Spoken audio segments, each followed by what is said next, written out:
ಸಹೋದರ ಸಹೋದರಿಯರೇ, ಇಂದಿನ ಭಾನುವಾರದ ಕಾರ್ಯಕ್ರಮಕ್ಕೆ ಕರ್ನಾಟಕ ಥಿಯಾಸಫಿಕಲ್ ಫೆಡರೇಷನ್ ವತಿಯಿಂದ ತಮಗೆಲ್ಲರಿಗೂ ಆದರವಾದ ಸ್ವಾಗತವನ್ನು ಕೋರ್ತಾ ಇದ್ದೇನೆ. ಮೊದಲು 3 ಬಾರಿ ಓಂಕಾರ, ನಂತರ ಪ್ರಾರ್ಥನೆಯೊಂದಿಗೆ ಇಂದಿನ ಕಾರ್ಯಕ್ರಮವನ್ನು ಪ್ರಾರಂಭಿಸೋಣ. ಓ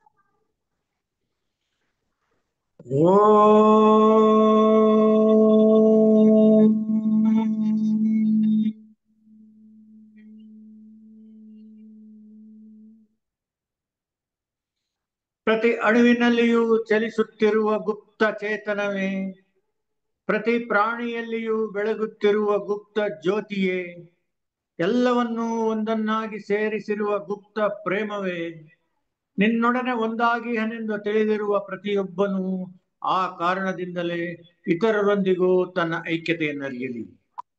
ಸಹೋದರ ಸಹೋದರಿಯರೇ, ಮತ್ತೊಮ್ಮೆ ತಮಗೆಲ್ಲರಿಗೂ ಆದರವಾದ ಸ್ವಾಗತವನ್ನು ಕೋರ್ತಾ ಇದ್ದೇನೆ. ಇಂದು ಭಾನುವಾರ ದಿವಸ ನಮ್ಮ ಹಿರಿಯ ಸೋದರಿಯವರಾದ ಸೋದರಿ ಲಲಿತಾ ನಟರಾಜ್ ಅವರು ಉಪಸ್ಥಿತರಿದ್ದು ನಮಗೆ ಉಪನ್ಯಾಸ ನೀಡಲು ಉಪನ್ಯಾಸ ಕೇಳಿಕೊಂಡಾಗ ತುಂಬಾ ಸಂತೋಷದಿಂದ ಒಪ್ಪಿಕೊಂಡಿದ್ದಾರೆ. ಇವರೆಲ್ಲರೂ ನಮಗೆಲ್ಲ ತುಂಬಾ ಚಿರಪರಿಚಿತರು. ಕರ್ನಾಟಕ ರಾಜ್ಯದಾದ್ಯಂತ ಲಾಡ್ಜ್ಗಳಿಗೆ ಭೇಟಿ ನೀಡಿ ಥಿಯಾಸಫಿ ವ್ಯಾಸಂಗಗೋಷ್ಠಿಗಳನ್ನು ನಿರ್ದೇಶಿಸಿದ್ದಾರೆ, ಉಪನ್ಯಾಸಗಳನ್ನು ಮಾಡಿದ್ದಾರೆ. ಹಲವಾರು ವರ್ಷಗಳಿಂದ ಯಡಿಯೂರಿನಲ್ಲಿ ಬುದ್ಧ ಪೂರ್ಣಿಮಾ ಸಮಯದಲ್ಲಿ ವ್ಯಾಸಂಗಗೋಷ್ಠಿಯನ್ನು ತಪ್ಪದೆ ನಡೆಸಿಕೊಂಡು ಬರ್ತಾ ಇದ್ದಾರೆ. ಬೆಂಗಳೂರು ಸಿಟಿ ಲಾಡ್ಜ್ನಲ್ಲಿ ಭಾನುವಾರಗಳಂದು ಉಪನ್ಯಾಸ ಮಾಡ್ತಾ ಇದ್ದಾರೆ. ಥಿಯಾಸಫಿ ಪ್ರಚಾರದ ಜೊತೆಗೆ ತಮ್ಮದೇ ಆದ ರೀತಿಯಲ್ಲಿ ಕೆಲವೊಂದು ಸಾಮಾಜಿಕ ಸೇವಾ ಕಾರ್ಯಗಳಲ್ಲಿ ತೊಡಗಿಕೊಂಡಿರುವುದು ನಮಗೆ ಕಂಡು ಬಂದಿದೆ. ಇವರು ಆಗಿಂದಾಗ್ಗೆ ತಮ್ಮ ಪತಿ ನಟರಾಜ್ ಅವರೊಂದಿಗೆ ಹಲವಾರು ಲಾಡ್ಜ್ಗಳಿಗೆ ಭೇಟಿ ಕೊಟ್ಟಿದ್ದಾರೆ. ಇವರು ಬುದ್ಧರ ಬೋಧನೆಗಳನ್ನು ಆಳವಾಗಿ ಅಧ್ಯಯನ ಮಾಡಿದ್ದಾರೆ. ಇವರ ಕೆಲವೊಂದು ಉಪನ್ಯಾಸಗಳು ಯೂಟ್ಯೂಬ್ ನಲ್ಲಿ ವೀಕ್ಷಿಸಿದ್ದು ನೋಡಿದಾಗ 20,000ಕ್ಕೂ ಹೆಚ್ಚು ಜನ ವೀಕ್ಷಿಸಿರುವುದು ಕಂಡು ಬರುತ್ತೆ. ಅಂದ್ರೆ ಅವರ ಉಪನ್ಯಾಸ ಎಷ್ಟು ಚೆನ್ನಾಗಿದೆ ಅಂತ ಇದರಿಂದಾನೇ ಗೊತ್ತಾಗುತ್ತೆ. ಅವರನ್ನು ನಿಮ್ಮೆಲ್ಲರ ಪರವಾಗಿ ಹೃತ್ಪೂರ್ವಕವಾಗಿ ಸ್ವಾಗತವನ್ನು ಕೋರ್ತಾ ಇದ್ದೇನೆ ಮತ್ತು ಉಪನ್ಯಾಸ ನೀಡಲು ಕೇಳ್ಕೊಳ್ತಾ ಇದ್ದೇನೆ. ಎಲ್ಲರಿಗೂ ವಂದನೆಗಳು. ಈ ಒಂದು ಅವಕಾಶ ಮಾಡಿಕೊಟ್ಟಂತಹ ಫೆಡರೇಷನ್ನಿನ ಪದಾಧಿಕಾರಿಗಳಿಗೆ ವಂದನೆಗಳನ್ನು ಅರ್ಪಿಸುತ್ತಾ ಈ ದಿನದ ಕಾರ್ಯಕ್ರಮ ಪ್ರಾರಂಭ ಮಾಡೋಣ. ಧಮ್ಮಪದ ಹೆಸರೇ ಹೇಳುವಂತೆ ಧರ್ಮವನ್ನ ಬೋಧಿಸುವಂತಹ ಪದಗಳು ಅಂತ ಹೇಳಿ ಅರ್ಥ. ಹಾಗಾಗಿ ಅದೇನು, ಯಾವುದು ಅದು ಅಂತ ಹೇಳಿ ಇವತ್ತು ನೋಡೋದಕ್ಕೆ ಪ್ರಯತ್ನ ಮಾಡೋಣ. ನಮೋ ತಸ್ಸ ಭಗವತೋ ಅರ್ಹತೋ ಸಮ್ಮಾ ಸಂಬುದ್ಧಸ್ಸ, ಬುದ್ಧಂ ಶರಣಂ ಗಚ್ಛಾಮಿ, ಧಮ್ಮಂ ಶರಣಂ ಗಚ್ಛಾಮಿ, ಸಂಘಂ ಶರಣಂ ಗಚ್ಛಾಮಿ. ಸಮ್ಮಾ ಸಂಬುದ್ಧರಿಗೆ ವಂದನೆಗಳನ್ನು ಅರ್ಪಿಸುತ್ತಾ ಈ ದಿನದ ಕಾರ್ಯಕ್ರಮ ಪ್ರಾರಂಭ ಮಾಡೋಣ. ಭಾರತ ದೇಶದಲ್ಲಿ ಮೌಢ್ಯ ಮೀರಿದಾಗ ಮೂರ್ತಿ ಪೂಜೆ ಮುಗಿಲು ಮುಟ್ಟಿತ್ತು. ಆ ವೇಳೆಯಲ್ಲಿ ಮಾನವರಿಗೆ ನಿಮಗೆ ನೀವೇ ದಾರಿದೀಪ ಅಂತ ಹೇಳಿದಂತಹ ಭಗವಾನ್ ಬುದ್ಧರ ಆಗಮನ ಆಯಿತು. ಅಂದ್ರೆ ನಿಮ್ಗೆ ನೀವೇ ದಾರಿದೀಪ ಅಂತ ಹೇಳಿ ಅವರು ಹೇಳ್ತಾರೆ. ಜನತೆಯ ದುಃಖದ ಪರಿಹಾರವನ್ನ ಮಾಡೋದಕ್ಕೋಸ್ಕರವಾಗಿ ಆಗಮಿಸಿದಂತಹ ವೈದ್ಯ ಗುರು, ಅವರನ್ನ ವೈದ್ಯ ಗುರು ಅಂತ ಕರೀತಾರೆ. ಜನರ ಅಜ್ಞಾನದ ಅಂಧಕಾರವನ್ನ ತೊಲಗಿಸಿ ಅದಕ್ಕೋಸ್ಕರ ದಾರಿ ತೋರಿಸೋದಕ್ಕೆ ಬಂದಂತಹ ಧ್ರುವ ನಕ್ಷತ್ರ ಭಗವಾನ್ ಬುದ್ಧರು. ಈ ಭೂಮಿಯ ಮೇಲಿನ ಮನುಕುಲದ ಯಾರೊಬ್ಬರೂ ಕಂಡಿರದಂತಹ ಬೆಳಕನ್ನ, ಉನ್ನತವಾದಂತಹ ಬೆಳಕನ್ನ ಕಂಡವರು ಅವರು. ಹಾಗಾಗಿ ಜಗವೆಂದರೆ ಮನಸ್ಸು, ಆ ಮನಸ್ಸು ಮಲಗಿದಾಗ ಅಂದ್ರೆ ಜಗವೆಲ್ಲವೂ ಮಲಗಿದಾಗ ಅಂದ್ರೆ ಮೌನವಾಗಿದ್ದಾಗ ಬುದ್ಧ ಪ್ರಜ್ಞೆ ಮೇಲೆ ಏಳುತ್ತದೆ. ಹಾಗೆ ಎದ್ದಂತಹವರು ಬುದ್ಧರು. ಜಗವೆಲ್ಲ ಮಲಗಿರಲು ಅಂದ್ರೆ ಮನಸ್ಸು ಮೌನವಾದಾಗ ಅವರು ಮೇಲಕ್ಕೆದ್ರು ಅಂತ ಅರ್ಥ. ಭಗವಾನ್ ಬುದ್ಧರು ಸರ್ವಶ್ರೇಷ್ಠ ಜ್ಞಾನವಂತರು, ಸರ್ವಜ್ಞರು. ತಮಗೆ ತಾವೇ ಸ್ವಪ್ರಯತ್ನದಿಂದ ಜ್ಞಾನವನ್ನ ಪಡೆದವರು. ಅಂದ್ರೆ ಎಷ್ಟು ಅವರು 6 ವರ್ಷಗಳ ಕಾಲ ತಪಸ್ಸನ್ನ ಮಾಡಿ ಎಲ್ಲ ಮಾಡಿ ಕೊನೆಗೆ ತಮ್ಮನ್ನ ತಾವೇ ನೋಡ್ಕೊಳ್ತಾ ಅಂತರ್ಮುಖಿಯಾಗಿ ಜ್ಞಾನವನ್ನ ಕಂಡುಹಿಡಿದಂಥವ್ರು. ಸ್ವಪ್ರಯತ್ನದಿಂದ ಜ್ಞಾನವನ್ನ ಪಡೆದವರು, ಸ್ವಯಂಭೂವಾಗಿ ಚತುರಾರ್ಯ ಸತ್ಯಗಳನ್ನ ಕಂಡುಹಿಡಿದವರು, ಅಪ್ರಮಾದವನ್ನ ಬೋಧಿಸಿದವರು, ಅವರು ತಿಳಿದ ಎಲ್ಲ ಸತ್ಯವನ್ನ ಧರ್ಮವನ್ನ ಜನತೆಗೆ ಬೋಧಿಸಿ ಅವರೆಲ್ರಿಗೂ ಕೂಡ ಹಿಂದೆಂದೂ ಇಂದು ಮುಂದೂ ಸಹ ಮಾರ್ಗದರ್ಶನ ಮಾಡುವಂತಹ ಹಂತದಲ್ಲಿ ಅವರಿದ್ದಾರೆ. ಅಂದ್ರೆ ಹಿಂದೆಯೂ ಮಾರ್ಗದರ್ಶನ ಮಾಡಿದ್ರು, ಈಗಲೂ ಮಾಡ್ತಿದ್ದಾರೆ, ಮುಂದೆ ಕೂಡ ಅವರಿಂದ ಮಾರ್ಗದರ್ಶನ ನಮ್ಗೆ ಸಿಗತ್ತೆ. ಕ್ರಿಸ್ತಪೂರ್ವ 6ನೇ ಶತಮಾನದಲ್ಲಿ ಉತ್ತರ ಭಾರತದಲ್ಲಿ ಸಾಕ್ಯ ರಾಜ್ಯವನ್ನ ಆಳುತ್ತಿದ್ದಂತಹ ದೊರೆ ಶುದ್ಧೋಧನ ಮತ್ತು ಪಟ್ಟದ ರಾಣಿ ಮಾಯಾದೇವಿಯರ ಪ್ರಥಮ ಪುತ್ರರಾಗಿ ಒಂದು ಮಗು ಜನಿಸುತ್ತೆ. ಆ ಮಗುವಿಗೆ ಸಿದ್ಧಾರ್ಥ ಅಂತ ನಾಮಕರಣ ಮಾಡ್ತಾರೆ. ಸಿದ್ಧಾರ್ಥ ಅಂದ್ರೆ ಏನು? ತಾನು ಇಚ್ಛಿಸಿದ್ದನ್ನ ಪಡೆದವನು ಅಂತ.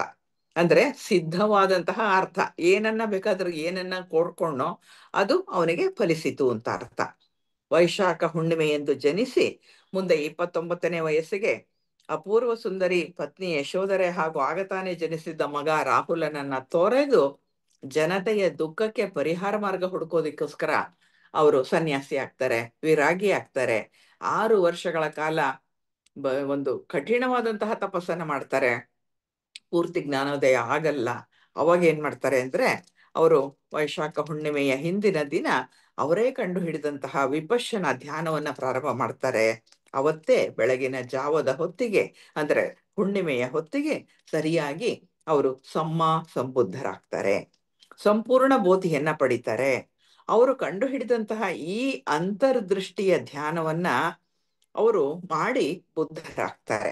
ಅಂದ್ರೆ ತಾವೇ ಸ್ವತಃ ಸರ್ವಜ್ಞ, ಸರ್ವಾಂತರ್ಯಾಮಿ, ಸರ್ವಶಕ್ತರಾದಂತಹ ಒಬ್ಬ ಮಾನವನಾಗ್ತಾರೆ.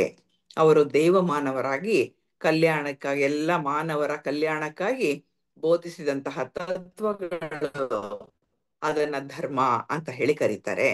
ನಾವು ಆಧ್ಯಾತ್ಮದಲ್ಲಿ ಮುಂದುವರಿಬೇಕಾದ್ರೆ ಅಜ್ಞಾನದ ಅಂಧಕಾರ ತೊಲಗಬೇಕು, ಜ್ಞಾನವಂತರಾಗ್ಬೇಕು, ನಮ್ಮನ್ನ ನಾವೇ ಅರ್ಥ ಮಾಡ್ಕೊಳ್ಬೇಕು, ನಮ್ಮಲ್ಲಿ ಏನಿದೆಯನ್ನ ನೋಡ್ಬೇಕು, ಅವಾಗ ಬೇಡದನ್ನ ತೆಗೆದು ಹಾಕ್ಬೇಕು, ಮನಸ್ಸನ್ನ ನಿರ್ಮಲ ಮಾಡ್ಕೊಳ್ಬೇಕು, ಅವಾಗ ನಿರ್ವಾಣ ಹೊಂದಲಿಕ್ಕೆ ಸಾಧ್ಯ. ಆ ದಿಕ್ಕಿನಲ್ಲಿ ಬೌದ್ಧ ಸಾಹಿತ್ಯ ನಮ್ಮ ಅನೇಕ ಅಗತ್ಯಗಳನ್ನ ಪೂರೈಸಿಕೊಡುತ್ತದೆ. ಅಂದ್ರೆ ಈ ದಿಕ್ಕಿನಲ್ಲಿ ಹೋಗ್ಲಿಕ್ಕೆ, ನಮ್ಮ ಮನಸ್ಸನ್ನ ಶುದ್ಧ ಮಾಡ್ಲಿಕ್ಕೆ, ಜ್ಞಾನವಂತರಾಗ್ಲಿಕ್ಕೆ, ಮತ್ತೆ ನಮ್ಮ ಮನಸ್ಸು ನಿರ್ಮಲ ಆಗ್ಲಿಕ್ಕೆ, ನಿರ್ವಾಣವನ್ನ ಹೊಂದಲಿಕ್ಕೆ ಸಹಾಯ ಮಾಡುವಂತಹದ್ದು ಬೌದ್ಧ ಸಾಹಿತ್ಯ. ನಮ್ಮ ಈ ಅಗತ್ಯಗಳನ್ನ ಇವು ಪೂರೈಸಿಕೊಡುತ್ತೆ ಈ ಬೌದ್ಧ ಸಾಹಿತ್ಯ. ಭಗವಾನ್ ಬುದ್ಧರು ಬೋಧಿಸಿದಂತಹ ಧರ್ಮದ ಒಂದು ಆಚರಣೆ ಏನಿದೆ, ನಮ್ಮನ್ನ ಈ ದಾರಿಯಲ್ಲಿ, ಅಂದ್ರೆ ಬೌದ್ಧ ಧರ್ಮ, ಬುದ್ಧರು ಬೋಧಿಸಿದ ಧರ್ಮ ಈ ದಾರಿನಲ್ಲಿ ನಮ್ಮನ್ನ ಮುಂದಕ್ಕೆ ಕರ್ಕೊಂಡು ಹೋಗುತ್ತೆ. ನಮ್ಮ ಜೀವನ್ಮುಕ್ತ ಮಹಾತ್ಮರುಗಳು ಕೂಡ ಬೌದ್ಧ ಧರ್ಮವನ್ನ ಅನುಸರಿಸ್ತಾರೆ. ಮತ್ತೆ ನಮ್ಮ ಥಿಯೋಸಾಫಿಕಲ್ ಸೊಸೈಟಿಯ ಸಂಸ್ಥಾಪಕರಾದಂತಹ ನಮ್ಮ HB ಬ್ಲವರ್ಸ್ಕಿ ಅಮ್ಮನವರಾಗಿರ್ಬೋದು, HS ಆಲ್ಕಾಟ್ರ್ ಅವರಾಗಿರ್ಬೋದು ಬೌದ್ಧ ಧರ್ಮದ ಅನುಯಾಯಿಗಳಾಗಿರ್ತಾರೆ. ಮತ್ತೆ HS ಆಲ್ಕಾಟ್ರ್ ಅವರು ಬೌದ್ಧ ಧರ್ಮಕ್ಕೆ ಬಹಳಷ್ಟು ಸಹಾಯವನ್ನ ಮಾಡಿಕೊಡ್ತಾರೆ ಅವರು. ಹಾಗಾಗಿ ಇವರು ಕೂಡ ಬೌದ್ಧ ಧರ್ಮದ ಅನುಯಾಯಿಗಳಾಗ್ತಾರೆ, ಪಂಚಶೀಲಗಳನ್ನ ತೆಗೆದುಕೊಂಡಿರ್ತಾರೆ. ಹಾಗೆ ಅವರು ಬೌದ್ಧ ಧರ್ಮ ನಮ್ಮ ಥಿಯೋಸಾಫಿಕಲ್ ಸಾಹಿತ್ಯದಲ್ಲಿ ಅದು ಸೇರಿದೆ. ನಮ್ಮ ಥಿಯೋಸಫಿ ವಾಂಗ್ಮಯದಲ್ಲಿ ಹೆಚ್ಚು ಬೌದ್ಧ ಧರ್ಮ ಬಳಕೆಯಲ್ಲಿರುವಂತಹದ್ದು. ಮತ್ತು ನಾವು ಕೂಡ ಈ ಒಂದು ಧರ್ಮ, ಅದರ ಬಗ್ಗೆ ಅರ್ಥ ಮಾಡಿಕೊಂಡು ನಮ್ಮ ಜೀವನದ ಒಂದು ಗುರಿ ಏನಿದೆ, ಆ ಗುರಿಯನ್ನ ಮುಟ್ಟುವಂತಹ ಪ್ರಯತ್ನವನ್ನ ನಾವು ಮಾಡಬೇಕು. ನಮ್ಮೆಲ್ಲರ ಗುರಿ ನಿರ್ವಾಣ. ಅದನ್ನ ಪಡಿಬೇಕಾದ್ರೆ ಈ ಬೌದ್ಧ ಧರ್ಮ ನಮ್ಗೆ ಸಹಾಯ ಮಾಡುತ್ತೆ. ಹಾಗಾಗಿ ನಮ್ಮ ಜೀವನದ ಅಂತಿಮ ಗುರಿಯನ್ನ ಮುಟ್ಟಲಿಕ್ಕೆ ಈ ಒಂದು ಧರ್ಮವನ್ನು ಉಪಯೋಗಿಸ್ಕೊಂಡು ನಾವು ಮುಂದುವರಿಬಹುದು.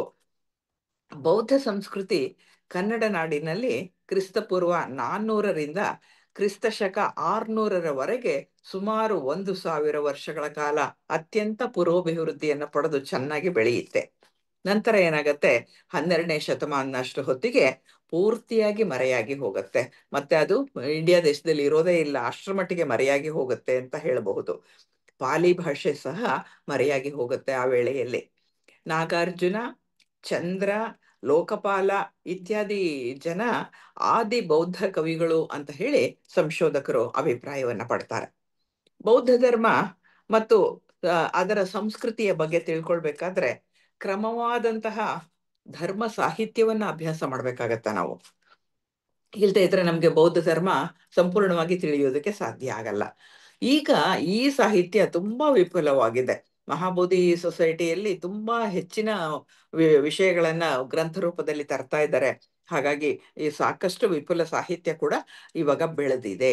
ಈ ಧರ್ಮ ಗ್ರಂಥಗಳ ಭಾಷೆ ಹಿಂದೆ ಇದ್ದದ್ದು ಪಾಲಿ ಭಾಷೆ ಅಥವಾ ಹಾಗೂ ಪ್ರಾಕೃತ, ಇವೆರಡೂ ಸೇರಿರುವಂತಹದ್ದು. ಈ ಎಲ್ಲ ಲಿಪಿಯೂ ಕೂಡ ದೇವನಾಗರಿ ಲಿಪಿಯಲ್ಲಿದೆ, ಹಿಂದಿನ ಎಲ್ಲ ಸಾಹಿತ್ಯವೂ ಕೂಡ. ಇವೆಲ್ಲವೂ ಕೂಡ ಸ್ಮೃತಿ ಮತ್ತು ಶ್ರುತಿಯಾಗಿ ಗುರುಗಳಿಂದ ಶಿಷ್ಯಂದರಿಗೆ ಉಪದೇಶಿಸಲ್ಪಟ್ಟಿತು. ಅಂದ್ರೆ ಶಿಷ್ಯ ಮೊದಲು ಅರ್ಥ ಮಾಡ್ಕೊಳ್ತಾರೆ, ಅದನ್ನ ಬೈಹಾರ್ಟ್ ಮಾಡ್ತಾರೆ, ಅದನ್ನ ಜ್ಞಾಪಕದಿಂದ ತಮ್ಮ ಶಿಷ್ಯಂದರಿಗೆ ಹೇಳ್ತಾರೆ. ಆ ನಂತರ ಆ ಶಿಷ್ಯರು ಗುರುಗಳಾದ ನಂತರ ಉಳಿದಂತಹ ಅಂದ್ರೆ ಅವರಿಗೆ ಬಂದಂತಹ ಶಿಷ್ಯರಿಗೆ ಅವ್ರು ಮತ್ತೆ ಇದನ್ನೇ ಹೇಳ್ಕೊಡ್ತಾರೆ. ಇದನ್ನ ಸ್ಮೃತಿ ಮತ್ತು ಶ್ರುತಿ ಅಂತ ಹೇಳಿ ಕರೀತಾರೆ. ಕ್ರಿಸ್ತಪೂರ್ವ 1ನೇ ಶತಮಾನದಲ್ಲಿ ಸಿಂಹಳಿ ಲಿಪಿಯಲ್ಲಿ, ಪಾಲಿ ಭಾಷೆಯಲ್ಲಿ ಎಲ್ಲವೂ ಕೂಡ ಬರೆದಿಡಲ್ಪಟ್ಟಿತು. ಅದರ ಸತ್ಯತೆ ಮತ್ತು ಪರಿಶುದ್ಧತೆಯನ್ನ ಕಾಪಾಡಿಕೊಳ್ಳೋದಕ್ಕೋಸ್ಕರವಾಗಿ ಏನ್ ಮಾಡ್ತಾರೆ, ಇಲ್ಲಿವರೆಗೆ 6 ಧರ್ಮ ಸಭೆಗಳನ್ನ ಅವರು ನಡೆಸ್ತಾರೆ. 6 ಧರ್ಮ ಸಭೆಗಳನ್ನ ನಡೆಸಿ ಆ ಎಲ್ಲ ಬೌದ್ಧ ಧರ್ಮದ ಸಾಹಿತ್ಯವನ್ನ ಮತ್ತೆ ಮತ್ತೆ ಅದನ್ನ ಪಠನೆ ಮಾಡಿ ಅದು ಸರಿ ಇದೆಯಾ ಇಲ್ಲವಾ ಅಂತ ಹೇಳಿ ಪರಿಶೀಲಿಸಿ ಅದಕ್ಕೊಂದು ಮುದ್ರೆ ಒತ್ತಿ ಅದನ್ನ ಇಡಲಾಗತ್ತೆ, ಮತ್ತೆ ಕಾಪಾಡಲಾಗತ್ತೆ, ಮತ್ತೆ ಹಂಚಲಾಗತ್ತೆ. ಭಗವಾನ್ ಬುದ್ಧರು ಜೀವಿಸಿದ್ದ ಕಾಲದಲ್ಲಿಯೇ ಅವರು ಅನೇಕ ಬಿಕ್ಕುಗಳನ್ನ ಪರೀಕ್ಷೆ ಮಾಡ್ತಾ ಇದ್ರು. ಏಕೆಂದ್ರೆ ಅವ್ರು ಹೇಳಿದ್ದನ್ನ ಈ ಬಿಕ್ಕುಗಳೆಲ್ಲ ಸರಿಯಾಗಿ ಅರ್ಥ ಮಾಡ್ಕೊಂಡಿದಾರ ಅಥವಾ ಅರ್ಥ ಮಾಡ್ಕೊಂಡಿಲ್ವಾ ಅನ್ನೋದನ್ನ ಸರಿಯಾದ ರೀತಿಯಲ್ಲಿ ಅವರು ಪರೀಕ್ಷೆಯನ್ನ ಮಾಡ್ತಾ ಇದ್ರು. ಅವಾಗ ಶಿಷ್ಯರು ಸರಿಯಾಗಿ ಧರ್ಮ ತಿಳ್ಕೊಂಡಿದ್ರೆ ನಿನ್ನ ನಿನ್ನ ವಿಷಯ ನೀನ್ ಹೇಳಿದ್ದು ಸರಿಯಾಗಿದೆ ಅಂತ ಹೇಳ್ತಾ ಇದ್ರು. ಹಾಗಾಗಿ ಸರಿ ಇದೆಯೋ ಇಲ್ವೋ ಅಂತ ಬುದ್ಧರೇ ಪರೀಕ್ಷೆಯನ್ನ ಮಾಡ್ತಾ ಇದ್ರು. ಸೋಣ ಅನ್ನುವಂತಹ ಒಬ್ಬ ಭಿಕ್ಕು ಇರ್ತಾನೆ. ಆ ಭಿಕ್ಕುವನ್ನ ಬುದ್ಧರು ಒಂದ್ ದಿವಸ ಕೇಳ್ತಾರೆ, ನೀನು ಧರ್ಮದ ಬಗ್ಗೆ ನನಗೆ ಹೇಳು ಅಂತ ಹೇಳ್ತಾರೆ. ಅಂದ್ರೆ ನೀನೇನ್ ತಿಳ್ಕೊಂಡಿದೀಯ ಅದನ್ನ ಹೇಳು ಅಂತ ಹೇಳ್ತಾರೆ. ತಕ್ಷಣ ಸೋಣ ಏನ್ ಮಾಡ್ತಾನೆ, ಇಡೀ ಭಗವಾನ್ ಬುದ್ಧರು ಬೋಧಿಸಿದಂತಹ ಎಲ್ಲ ಧರ್ಮವನ್ನ ಸರಿಯಾದ ರೀತಿಯಲ್ಲಿ, ಕ್ರಮವಾದ ರೀತಿಯಲ್ಲಿ ಅವರು ಅದನ್ನ ಹೇಳ್ತಾರೆ, ಬುದ್ಧರಿಗೆ ಹೇಳ್ತಾರೆ. ಎಲ್ಲ ಧರ್ಮವನ್ನ ಕೂಡ ಸರಿಯಾದ ರೀತಿಯಲ್ಲಿ ಹೇಳಿದ್ರಿಂದ ಎಲ್ಲವೂ ಸರಿಯಾಗಿದೆ ಅಂತ ಹೇಳಿ ಭಗವಾನ್ ಬುದ್ಧರು ಪ್ರಶಂಸೆಯನ್ನ ಮಾಡ್ತಾರೆ. ಯಾಕೆಂದ್ರೆ ಅನೇಕ ಭಿಕ್ಕುಗಳು ಭಿಕ್ಕು ಆನಂದರನ್ನು ಸೇರಿ ಬಹಳಷ್ಟು ಜನ ಏಕಸಂಧಿಗ್ರಾಹಿಗಳಾಗಿರ್ತಾರೆ. ಏಕಸಂಧಿಗ್ರಾಹಿಗಳು ಅಂತಂದ್ರೆ ಏನು ಅಂದ್ರೆ, ಒಂದು ಸಾರ್ತಿ ಕೇಳಿಸ್ಕೊಂಡ್ಬಿಟ್ರೆ ಸಾಕು, ಮತ್ತೆ ಯಾವಾಗ ಬೇಕಾದ್ರೂ ಅದನ್ನ ಸಂಪೂರ್ಣವಾಗಿ ಯಾವ ರೀತಿ ಕೇಳಿದ್ರೋ ಅದೇ ರೀತಿಯಲ್ಲಿ ಹೇಳುವಂತಹ ಸಾಮರ್ಥ್ಯ, ಆ ಸಾಮರ್ಥ್ಯಕ್ಕೆ ಏಕ ಸಂಧಿಗ್ರಾಹಿ ಅಂತ ಹೇಳ್ತಾರೆ. ಅಂತಹ ಸಾಮರ್ಥ್ಯ ಆನಂದರನ್ನೂ ಸೇರಿ ಅನೇಕ ಜನ ಭಿಕ್ಕುಗಳಿಗೆ ಈ ಒಂದು ಸಾಮರ್ಥ್ಯ ಇತ್ತು. ಒಂದ್ಸಲ ಕೇಳಿಸ್ಕೊಂಡ್ರೆ ಮನದಟ್ಟು ಮಾಡ್ಕೊಂಡ್ಬಿಟ್ರೆ ಸಾಕು, ಮತ್ತೆ ಯಾವಾಗ ಬೇಕಾದ್ರೂ ಅದನ್ನ ಅವ್ರು ಹೇಳಲಿಕ್ಕೆ ತಯಾರಿರ್ತಾ ಇದ್ರು. ಅಂತಹ ಏಕಸಂಧಿಗ್ರಾಹಿಗಳಾಗಿದ್ದಂಥವ್ರು ಇದ್ರು ಭಿಕ್ಕುಗಳಲ್ಲಿ. ಇನ್ನು ಭಿಕ್ಕು ಆನಂದರು ಅನೇಕ ಸಂದರ್ಭದಲ್ಲಿ ಭಗವಾನ್ ಬುದ್ಧರ ಭಿಕ್ಕು ಆನಂದರು ಸಂಬಂಧದಲ್ಲಿ ಭಗವಾನ್ ಬುದ್ಧರ ಅಣ್ಣ ಆಗ್ಬೇಕು, ಅಂದ್ರೆ ವಾವೆಯಲ್ಲಿ ಅಣ್ಣ ಅಂತ ಹೇಳ್ತಾರೆ ಅವರು, ಕಸಿನ್ ಬ್ರದರ್ ಅಂತಾರಲ್ಲ ಆ ತರ. ಅವರು ಸುಮಾರು 40 ವರ್ಷಗಳ ಕಾಲ ಭಗವಾನರ ಜೊತೆಗೆ ಇದ್ರು. ಅವರ ಎಲ್ಲ ಬೋಧೆಗಳನ್ನ ಕೇಳಿದ್ರು, ಮತ್ತೆ ಎಲ್ಲವನ್ನ ಅನುಷ್ಠಾನ ಮಾಡಿದ್ರು. ಆದ್ರೂ ಕೂಡ ಅವರು ಅರ್ಹಂತರಾಗಿರ್ಲಿಲ್ಲ. ಕೆಲವು ಭಿಕ್ಕುಗಳು ಓದೋದಕ್ ಬರಲ್ಲ, ಬರೆಯಕ್ ಬರಲ್ಲ, ಒಂದ್ ಶ್ಲೋಕ ಕೂಡ ನೆಟ್ಟಿಗೆ ಹೇಳಕ್ ಬರಲ್ಲ. ಅಂತವ್ರು ಕೂಡ ಎಷ್ಟೋ ಜನ ಬರಿಯ ತಮ್ಮ ಒಂದು ಅದನ್ನ ಪರಿಪಾಲಿಸುವಂತಹ ಒಂದು ಪ್ರಯತ್ನ ಪಡ್ತಿದ್ರಲ್ಲ, ಆ ಸಾಧನೆ ಅದ್ರ ಮುಖಾಂತರ ಬೇಗ ಅರ್ಹಂತರಾಗ್ಬಿಡ್ತಾ ಇದ್ರು. ಆನಂತರಿಗೆ ಆಶ್ಚರ್ಯ ಆಗ್ತಾ ಇತ್ತು, ನನಗ್ ನೋಡಿದ್ರೆ ಬುದ್ಧ ಹೇಳಿದ್ದೆಲ್ಲವೂ ನನಗೆ ಗೊತ್ತು, ಎಲ್ಲವನ್ನ ನಾನು ಅರಿತಿದ್ದೇನೆ, ನಾನು ಆಚರಣೆಯಲ್ಲೂ ಇದ್ದೇನೆ, ಆದ್ರೆ ನನಗೆ ಯಾಕೆ ಆಗ್ತಾ ಇಲ್ಲ ಅನ್ನುವುದು ಅವ್ರಿಗೆ ಆಶ್ಚರ್ಯ ತರ್ತಾ ಇತ್ತು. ಆದ್ರೆ ಭಗವಾನ್ ಬುದ್ಧರಿಗೆ ಗೊತ್ತಿತ್ತು, ತಮ್ಮ ಪರಿನಿರ್ವಾಣದ ನಂತರವೇ ಆನಂದರಿಗೆ ಅರ್ಹಂತ ಸ್ಥಿತಿ ಸಿಗತ್ತೆ ಅಂತ ಅವ್ರಿಗೆ ಗೊತ್ತಿತ್ತು ಬುದ್ಧರಿಗೆ. ಅವಾಗ ಯಾತಕ್ಕೆ ಅದಕ್ಕೆ ಅಂತ ಹೇಳಿ ಕಾರಣ ಕೂಡ ಗೊತ್ತಿದೆ ಅವ್ರಿಗೆ. ಯಾಕೆಂದ್ರೆ ಆನಂದರು ಭಗವಾನ್ ಬುದ್ಧರ ಜೊತೆಗೆ ಮಮಕಾರವನ್ನ ಇಟ್ಕೊಂಡಿರ್ತಾರೆ. ಅಂದ್ರೆ ನನ್ನ ತಮ್ಮ ಅನ್ನುವ ಆ ಒಂದು ಅಭಿಮಾನ ಅವರಲ್ಲಿ ಇರುತ್ತೆ. ಅದು ಹೋಗೋವರೆಗೂ ಕೂಡ ಅವರ ಅರ್ಹಂತರಾಗೋದಕ್ಕೆ ಸಾಧ್ಯ ಇರಲಿಲ್ಲ. ಭಗವಾನ್ ಬುದ್ಧರ ಪರಿನಿರ್ವಾಣವಾದ ನಂತರ, ಅಂದ್ರೆ ಅವರ ದೇಹ ತ್ಯಾಗ ಆದ ನಂತರ ಮೊದಲನೆಯ ಸಂಗಾಯಣದ ವೇಳೆ ಕೂಡ ಆನಂದರು ಅರ್ಹಂತರಾಗಿರಲ್ಲ. ಆದರೆ ಅಲ್ಲಿ ಒಳಗಡೆ ನಡೀತಾ ಇದ್ದಾಗ, ಇವರು ಈಚೆ ಬಂದು ಅವ್ರನ್ನ ಕೇಳ್ತಾ ಇದ್ದಾಗ ಆ ಕ್ಷಣದಲ್ಲಿ ಆನಂದರ ಅರ್ಹಂತರಾಗ್ಬಿಡ್ತಾರೆ. ಹಾಗಾಗಿ ಆನಂದರು ಕೂಡ ಭಗವಾನ್ ಬುದ್ಧರ ಪರಿನಿರ್ವಾಣದ ನಂತರ ಅರ್ಹಂತರಾಗ್ತಾರೆ. ಈಗ ನಾವು ವ್ಯಾಸಂಗಕ್ಕೆ ತಗೊಂಡಂತಹ ಗ್ರಂಥ ಇನ್ನು ಮುಂದೆ ನಾವು ಮಾಡಲಿದ್ದೇವೆ. ಆ ಗ್ರಂಥ ಧಮ್ಮಪದ. ಭಗವಾನ್ ಬುದ್ಧರು ಬೋಧಿಸಿದ ಧರ್ಮದ ಸಾರ, ಇಡೀ ಧರ್ಮದ ಸಾರವನ್ನು ಒಳಗೊಂಡಂತಹದ್ದು ಗ್ರಂಥ. ಅಂದ್ರೆ ಇದನ್ನ ಬುದ್ಧಿಸ್ಟ್ ಪಾತ್ ಆಫ್ ವಿಸ್ಡಮ್ ಅಂತ ಹೇಳಿ ಕರೀತಾರೆ. ಅಂದ್ರೆ ಬುದ್ಧರ ಅರಿವಿನ ಮಾರ್ಗ, ಬುದ್ಧರ ಜ್ಞಾನ ಮಾರ್ಗ ಅಂತ ಹೇಳಿ ಧಮ್ಮಪದವನ್ನ ಕರೀತಾರೆ. ಹಿಂದೂಗಳಿಗೆ ಭಗವದ್ಗೀತೆ ಹೇಗೋ, ಕ್ರಿಸ್ತರಿಗೆ ಬೈಬಲ್ ಹೇಗೋ, ಹೀಗೆ ಅನೇಕ ಧರ್ಮದವರಿಗೆ ಒಂದೊಂದು ಗ್ರಂಥ ಇರುತ್ತೆ. ಅದೇ ರೀತಿ ಬೌದ್ಧ ಜನತೆಗೆ ಅಷ್ಟೇ ಪೂಜ್ಯವಾದದ್ದು ಈ ಧಮ್ಮಪದ ಅನ್ನುವಂತಹ ಒಂದು ಗ್ರಂಥ. ಬುದ್ಧರ ಹೃದಯದಲ್ಲಿ ಗೋಚರಿಸಿದಂತಹ ಪರಿಶುದ್ಧ ಜ್ಞಾನದ ಹೊಳಹುಗಳು ಈ ಧಮ್ಮಪದದಲ್ಲಿ ಶ್ಲೋಕಗಳಾಗಿ, ಗಾಥೆಗಳಾಗಿ ಮೂಡಿ ಬಂದಿದೆ. ಶ್ಲೋಕ ಅಂದ್ರೂ ಒಂದೇ, ಗಾಥೆ ಅಂದ್ರೂ ಒಂದೇ, ಪಾಳಿಯಲ್ಲಿ ಗಾಥೆ ಅಂತ ಕರೀತಾರೆ. ಹಾಗಾಗಿ ಧಮ್ಮಪದ ಗಾಥಾ ರೂಪದಲ್ಲಿ ಇರುವಂತಹದ್ದು, ಗಾಥೆಗಳಾಗಿ ಮೂಡಿ ಬಂದಿದೆ. ಸಮ್ಯಕ್ ಜೀವನ ನಡೆಸೋದಿಕ್ಕೆ ಸಾಧಕರಿಗೆ ದಾರಿದೀಪವನ್ನ ತೋರಿಸುವಂತಹದ್ದು ಈ ಧಮ್ಮಪದದ ಒಂದು ಶ್ಲೋಕಗಳೇನಿದೆ, ಅದು ಗಾಥೆಗಳು. ಹಾಗಾಗಿ ಭಗವಾನ್ ಬುದ್ಧರು ಬೋಧಿಸಿದಂತಹ ಧರ್ಮವನ್ನ ಅವರ ನಿರ್ವಾಣದ ನಂತರ ಪಾಲಿ ಭಾಷೆಯಲ್ಲಿ ಬರೆದಿಡಲಾಗತ್ತೆ. ಬುದ್ಧರು ಇದ್ದಂತಹ ಕಾಲದಲ್ಲಿ ಅದನ್ನ ಬರೆದು ಇಟ್ಟಿರ್ಲಿಲ್ಲ. ಅದಾದ ನಂತರ ಅವರ ಪರಿನಿರ್ವಾಣದ ನಂತರವೇ ಅದನ್ನ ಬರೆದಿಟ್ಟಂತಹದ್ದು. ಹಾಗಾಗಿ ಯಾವ ಲಿಪಿಯಲ್ಲಿ ಬರೆದ್ರು ಅಂತ ಹೇಳಿದ್ರೆ ದೇವನಾಗರಿ ಲಿಪಿ ಅಥವಾ ಸಂಸ್ಕೃತ ಭಾಷೆಯಲ್ಲಿ ಈ ಒಂದು ಲಿಪಿ ಅದರಲ್ಲಿ ಇದೆ. ಭಾಷೆ ಮಾತ್ರ ಪಾಲಿ ಭಾಷೆಯಲ್ಲಿದೆ. ಇನ್ನು ಬುದ್ಧರ ಮಹಾಪರಿನಿರ್ವಾಣ ಆದ ಮೇಲೆ ಅನೇಕ ಭಿಕ್ಕುಗಳು ಶೋಕ ಪಡ್ತಾ ಇರ್ತಾರೆ. ಶೋಕ ಪಡಬಾರದು ಅನ್ನೋದು ಬುದ್ಧರ ಬೋಧೆ ಆಗಿತ್ತು, ಆದ್ರೂ ಕೂಡ ಬಹಳ ಜನ ಶೋಕ ಪಡ್ತಿರ್ತಾರೆ. ಅವಾಗ ಮಹಾಕಶ್ಯಪ ಅನ್ನುವಂತಹ ಬುದ್ಧರ ಶಿಷ್ಯರು ಏನ್ ಮಾಡ್ತಾರೆ, ಅವರು ಜೀವನ್ಮುಕ್ತರಾಗಿದ್ದಂಥವ್ರು, ಅವ್ರೇನ್ ಮಾಡ್ತಾರೆ ಅಂದ್ರೆ ಭಿಕ್ಕುಗಳ ಸಭೆಯನ್ನ ಕರೀತಾರೆ. ಆ ಸಭೆಯಲ್ಲಿ ಧರ್ಮವನ್ನ ಮತ್ತು ನಿಯಮವನ್ನ ಕ್ರಮಬದ್ಧವಾಗಿ ವ್ಯವಸ್ಥೆ ಮಾಡಬೇಕು ನಾವೆಲ್ಲರೂ ಸೇರಿ, ಇಲ್ದೇ ಇದ್ರೆ ಅದು ತಪ್ಪು ದಾರಿಗೆ ಹಿಡಿಯುತ್ತೆ ಅಂತ ಹೇಳಿ ಅವರು ತೀರ್ಮಾನವನ್ನ ಮಾಡಿ ಅನೇಕ ಜನ ಜೀವನ್ಮುಕ್ತರಾದಂತಹ ಭಿಕ್ಕುಗಳನ್ನ ಕರೆದು ಅವರದನ್ನ ವ್ಯವಸ್ಥೆ ಮಾಡಬೇಕು ಅಂತ ಹೇಳಿ ಹೇಳ್ತಾರೆ. ಅವಾಗ ಅದನ್ನ ಬುದ್ಧರ ಸಂಘ ಅಂದ್ರೆ ಈ ಬೌದ್ಧರ ಸಂಘ ಅನುಮೋದನೆಯನ್ನ ಕೊಡುತ್ತೆ. ಆಮೇಲೆ ಏನಾಗತ್ತೆ ಅಂತ ಹೇಳಿದ್ರೆ ಬುದ್ಧರ ಪರಿನಿರ್ವಾಣದ ನಂತರ ವರ್ಷಕಾಲ ಅಂತ ಹೇಳ್ತಾರೆ. ವರ್ಷಾವಾಸ ಅಂತಂದ್ರೆ ಇವಾಗ ಚಾತುರ್ಮಾಸ ಅಂತ ಹೇಳಿ ಕರೀತಾರಲ್ಲ, ಅದೇ ರೀತಿಯಲ್ಲಿ ಭಗವಾನ್ ಬುದ್ಧರು ಮತ್ತು ಅವರ ಶಿಷ್ಯಂದರೆಲ್ಲ ಮಳೆಗಾಲದ 4 ತಿಂಗಳಲ್ಲಿ ಒಂದೇ ಕಡೆಯಲ್ಲಿದ್ದು ಅದನ್ನ ಬೋಧನೆಯನ್ನ ಪುನರಾವರ್ತನೆ ಮಾಡ್ತಿರ್ತಾರೆ. ಅವಾಗ ಏನ್ ಮಾಡ್ತಾರೆ, ಈ ವೇಳೆಯಲ್ಲಿ ಅಂದ್ರೆ 2ನೇ ತಿಂಗಳಿನಲ್ಲಿ, ಮಳೆಗಾಲದ 2ನೇ ತಿಂಗಳಿನಲ್ಲಿ ಏನ್ ಮಾಡ್ತಾರೆ, ಪೂಜ್ಯ ಕಸಪರು 500 ಜನ ಅರ್ಹಂತರನ್ನ ಒಂದು ಕಡೆ ಸೇರಿಸಿ ಒಂದು ಸಮ್ಮೇಳನವನ್ನ ಕರೀತಾರೆ. ಅವಾಗ ಅಜಾತಶತ್ರು ರಾಜ ಅವನೇನ್ ಮಾಡ್ತಾನೆ ಅಂದ್ರೆ ರಾಜಗೃಹದಲ್ಲಿ ಸಪ್ತಪರ್ಣಿ ಅನ್ನುವಂತಹ ಗುಹೆಯ ಹೊರಭಾಗದಲ್ಲಿ ಒಂದು ವಿಶಾಲವಾದ ಸಭಾಭವನವನ್ನ ನಿರ್ಮಿಸಿ ಕೊಡ್ತಾನೆ. ಆ ಸಮ್ಮೇಳನವನ್ನ ಪ್ರಾರಂಭ ಮಾಡಿ ಎಲ್ಲ ವ್ಯವಸ್ಥೆಗಳನ್ನ ಅಜಾತಶತ್ರು ಮಾಡಿಕೊಡ್ತಾನೆ. ಇವ್ರಿಗೆ 500 ಜನ ಅರ್ಹಂತರು ಅಲ್ಲಿ ಸೇರ್ತಾರೆ. ಅವರೆಲ್ಲರೂ ಸೇರಿ ಏನ್ ಮಾಡ್ತಾರೆ ಅಂತ ಹೇಳಿದ್ರೆ ಮಹಾಕಶ್ಯಪರು ಹೇಳಿದಂತಹ ವಿಷಯಗಳನ್ನ ಅವ್ರು ಅದು ಸರಿ ಇದೆಯಾ ಇಲ್ವಾ ಅಂತ ತೀರ್ಮಾನ ಮಾಡ್ತಾರೆ. ಮಹಾಕಶ್ಯಪರು ಮೊಟ್ಟ ಮೊದಲಿಗೆ ವಿನಯ ಅಂದ್ರೆ ಭಿಕ್ಕುಗಳಿಗೆ ನಿತ್ಯ ಆಚರಣೆಗೆ ಏನೇನು ನಿಯಮಗಳು ಬೇಕೋ ಅದರ ಬಗ್ಗೆ ವಿವರವನ್ನ ಕೊಡ್ತಾರೆ. ಅಂದ್ರೆ ಅದನ್ನ ಆಮೇಲೆ ಮುಂದೆ ವಿನಯ ಪಟಕ ಅಂತ ಕರೆಯಲಾಗತ್ತೆ. ಆ ವಿನಯವನ್ನ ಅದ್ರ ಬಗ್ಗೆ ನಿಯಮಗಳನ್ನ, ಭಿಕ್ಕುಗಳು ಹೇಗಿರ್ಬೇಕು, ಭಿಕ್ಕುಣಿಯರು ಹೇಗಿರ್ಬೇಕು ಅಂತ ಹೇಳಿ ಅವರಿಗೆ ಕೆಲವು ನಿಯಮಗಳನ್ನ ಹಾಕ್ತಾರೆ. ಆ ವಿನಯದ ಪರಿಪಾಲನೆಯಲ್ಲಿ ಅಗ್ರಗಣ್ಯನಾಗಿದ್ದಂತಹ ಪೂಜ್ಯ ಉಪಾಲಿ ಅನ್ನುವಂತಹ ಅರ್ಹಂತ ಏನ್ ಮಾಡ್ತಾರೆ ಅಂತ ಹೇಳಿದ್ರೆ 227 ವಿನಯಗಳನ್ನ ಪಠಣೆ ಮಾಡ್ತಾರೆ. ಅಂದ್ರೆ ಅಷ್ಟು ವಿಷಯಗಳನ್ನ ಬುದ್ಧರು ತಿಳಿಸಿದ್ದಾರೆ. ಇವೆಲ್ಲವೂ ಕೂಡ ವಿನಯದಲ್ಲಿ ಸೇರ್ಬೇಕು ಅಂತ ಹೇಳಿ ಅವರು ಪಠಣೆ ಮಾಡ್ತಾರೆ.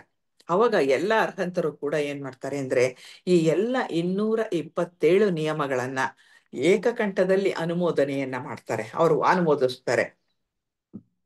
ಅದನ್ನ ಮಾಡುವಂತಹದ್ದು ಉಪಾಲಿ ಅನ್ನುವಂತಹ ಅರ್ಹಂತ. ಅದಾದ ನಂತರ ಭಿಕ್ಕುಣಿಯರಿಗೆ ಏನ್ ಮಾಡ್ತಾರೆ ಅಂದ್ರೆ ಇನ್ನೂ ಹೆಚ್ಚಿನ 4 ವಿನಯಗಳನ್ನ ಹೆಚ್ಚಾಗಿ ಪಠಣೆ ಮಾಡ್ತಾರೆ. ಅವುಗಳನ್ನ ಸಹ ಸಭೆ ಅಂಗೀಕರಿಸುತ್ತೆ. ಅವಾಗ ಏನಾಗತ್ತೆ ಅಂದ್ರೆ ಅದನ್ನ ಅವಾಗ ಬರೀತಾರೆ. ಬರೆದ್ಬಿಟ್ಟು ಸಿದ್ಧ ಮಾಡ್ತಾರೆ. ಆವಾಗ ಆ, ಇದನ್ನ ವಿನಯ ಪಿಟಕ ಅಂತ ಹೇಳಿ ಕರೀತಾರೆ. ಅದುವರೆಗೂ ಕೂಡ ಆನಂದರು ಅರ್ಹಂತರಾಗಿರ್ಲಿಲ್ಲ. ಅಷ್ಟರಲ್ಲಿಯೇ ಆ ಇವ್ರು ಆಚೆ ಕಡೆನೆ ಕೂರ್ಸಿರ್ತಾರೆ, ಯಾಕೆಂದ್ರೆ ಅರ್ಹಂತರಿಗೆ ಮಾತ್ರ ಒಳಗಡೆ ಪ್ರವೇಶ ಇರುತ್ತೆ. ಆಚೆ ಕಡೆ ಕೂರ್ಸಿದಾಗ ಬಂದು ಅವ್ರನ್ನ ಕೇಳ್ತಾರೆ ಇದೆಲ್ಲವೂ ಸರಿಯಾಗಿದ್ಯಾ ಅಂತ. ಆ ವೇಳೆಗೆ ಆನಂದರ ಅರ್ಹಂತರಾಗಿರ್ತಾರೆ.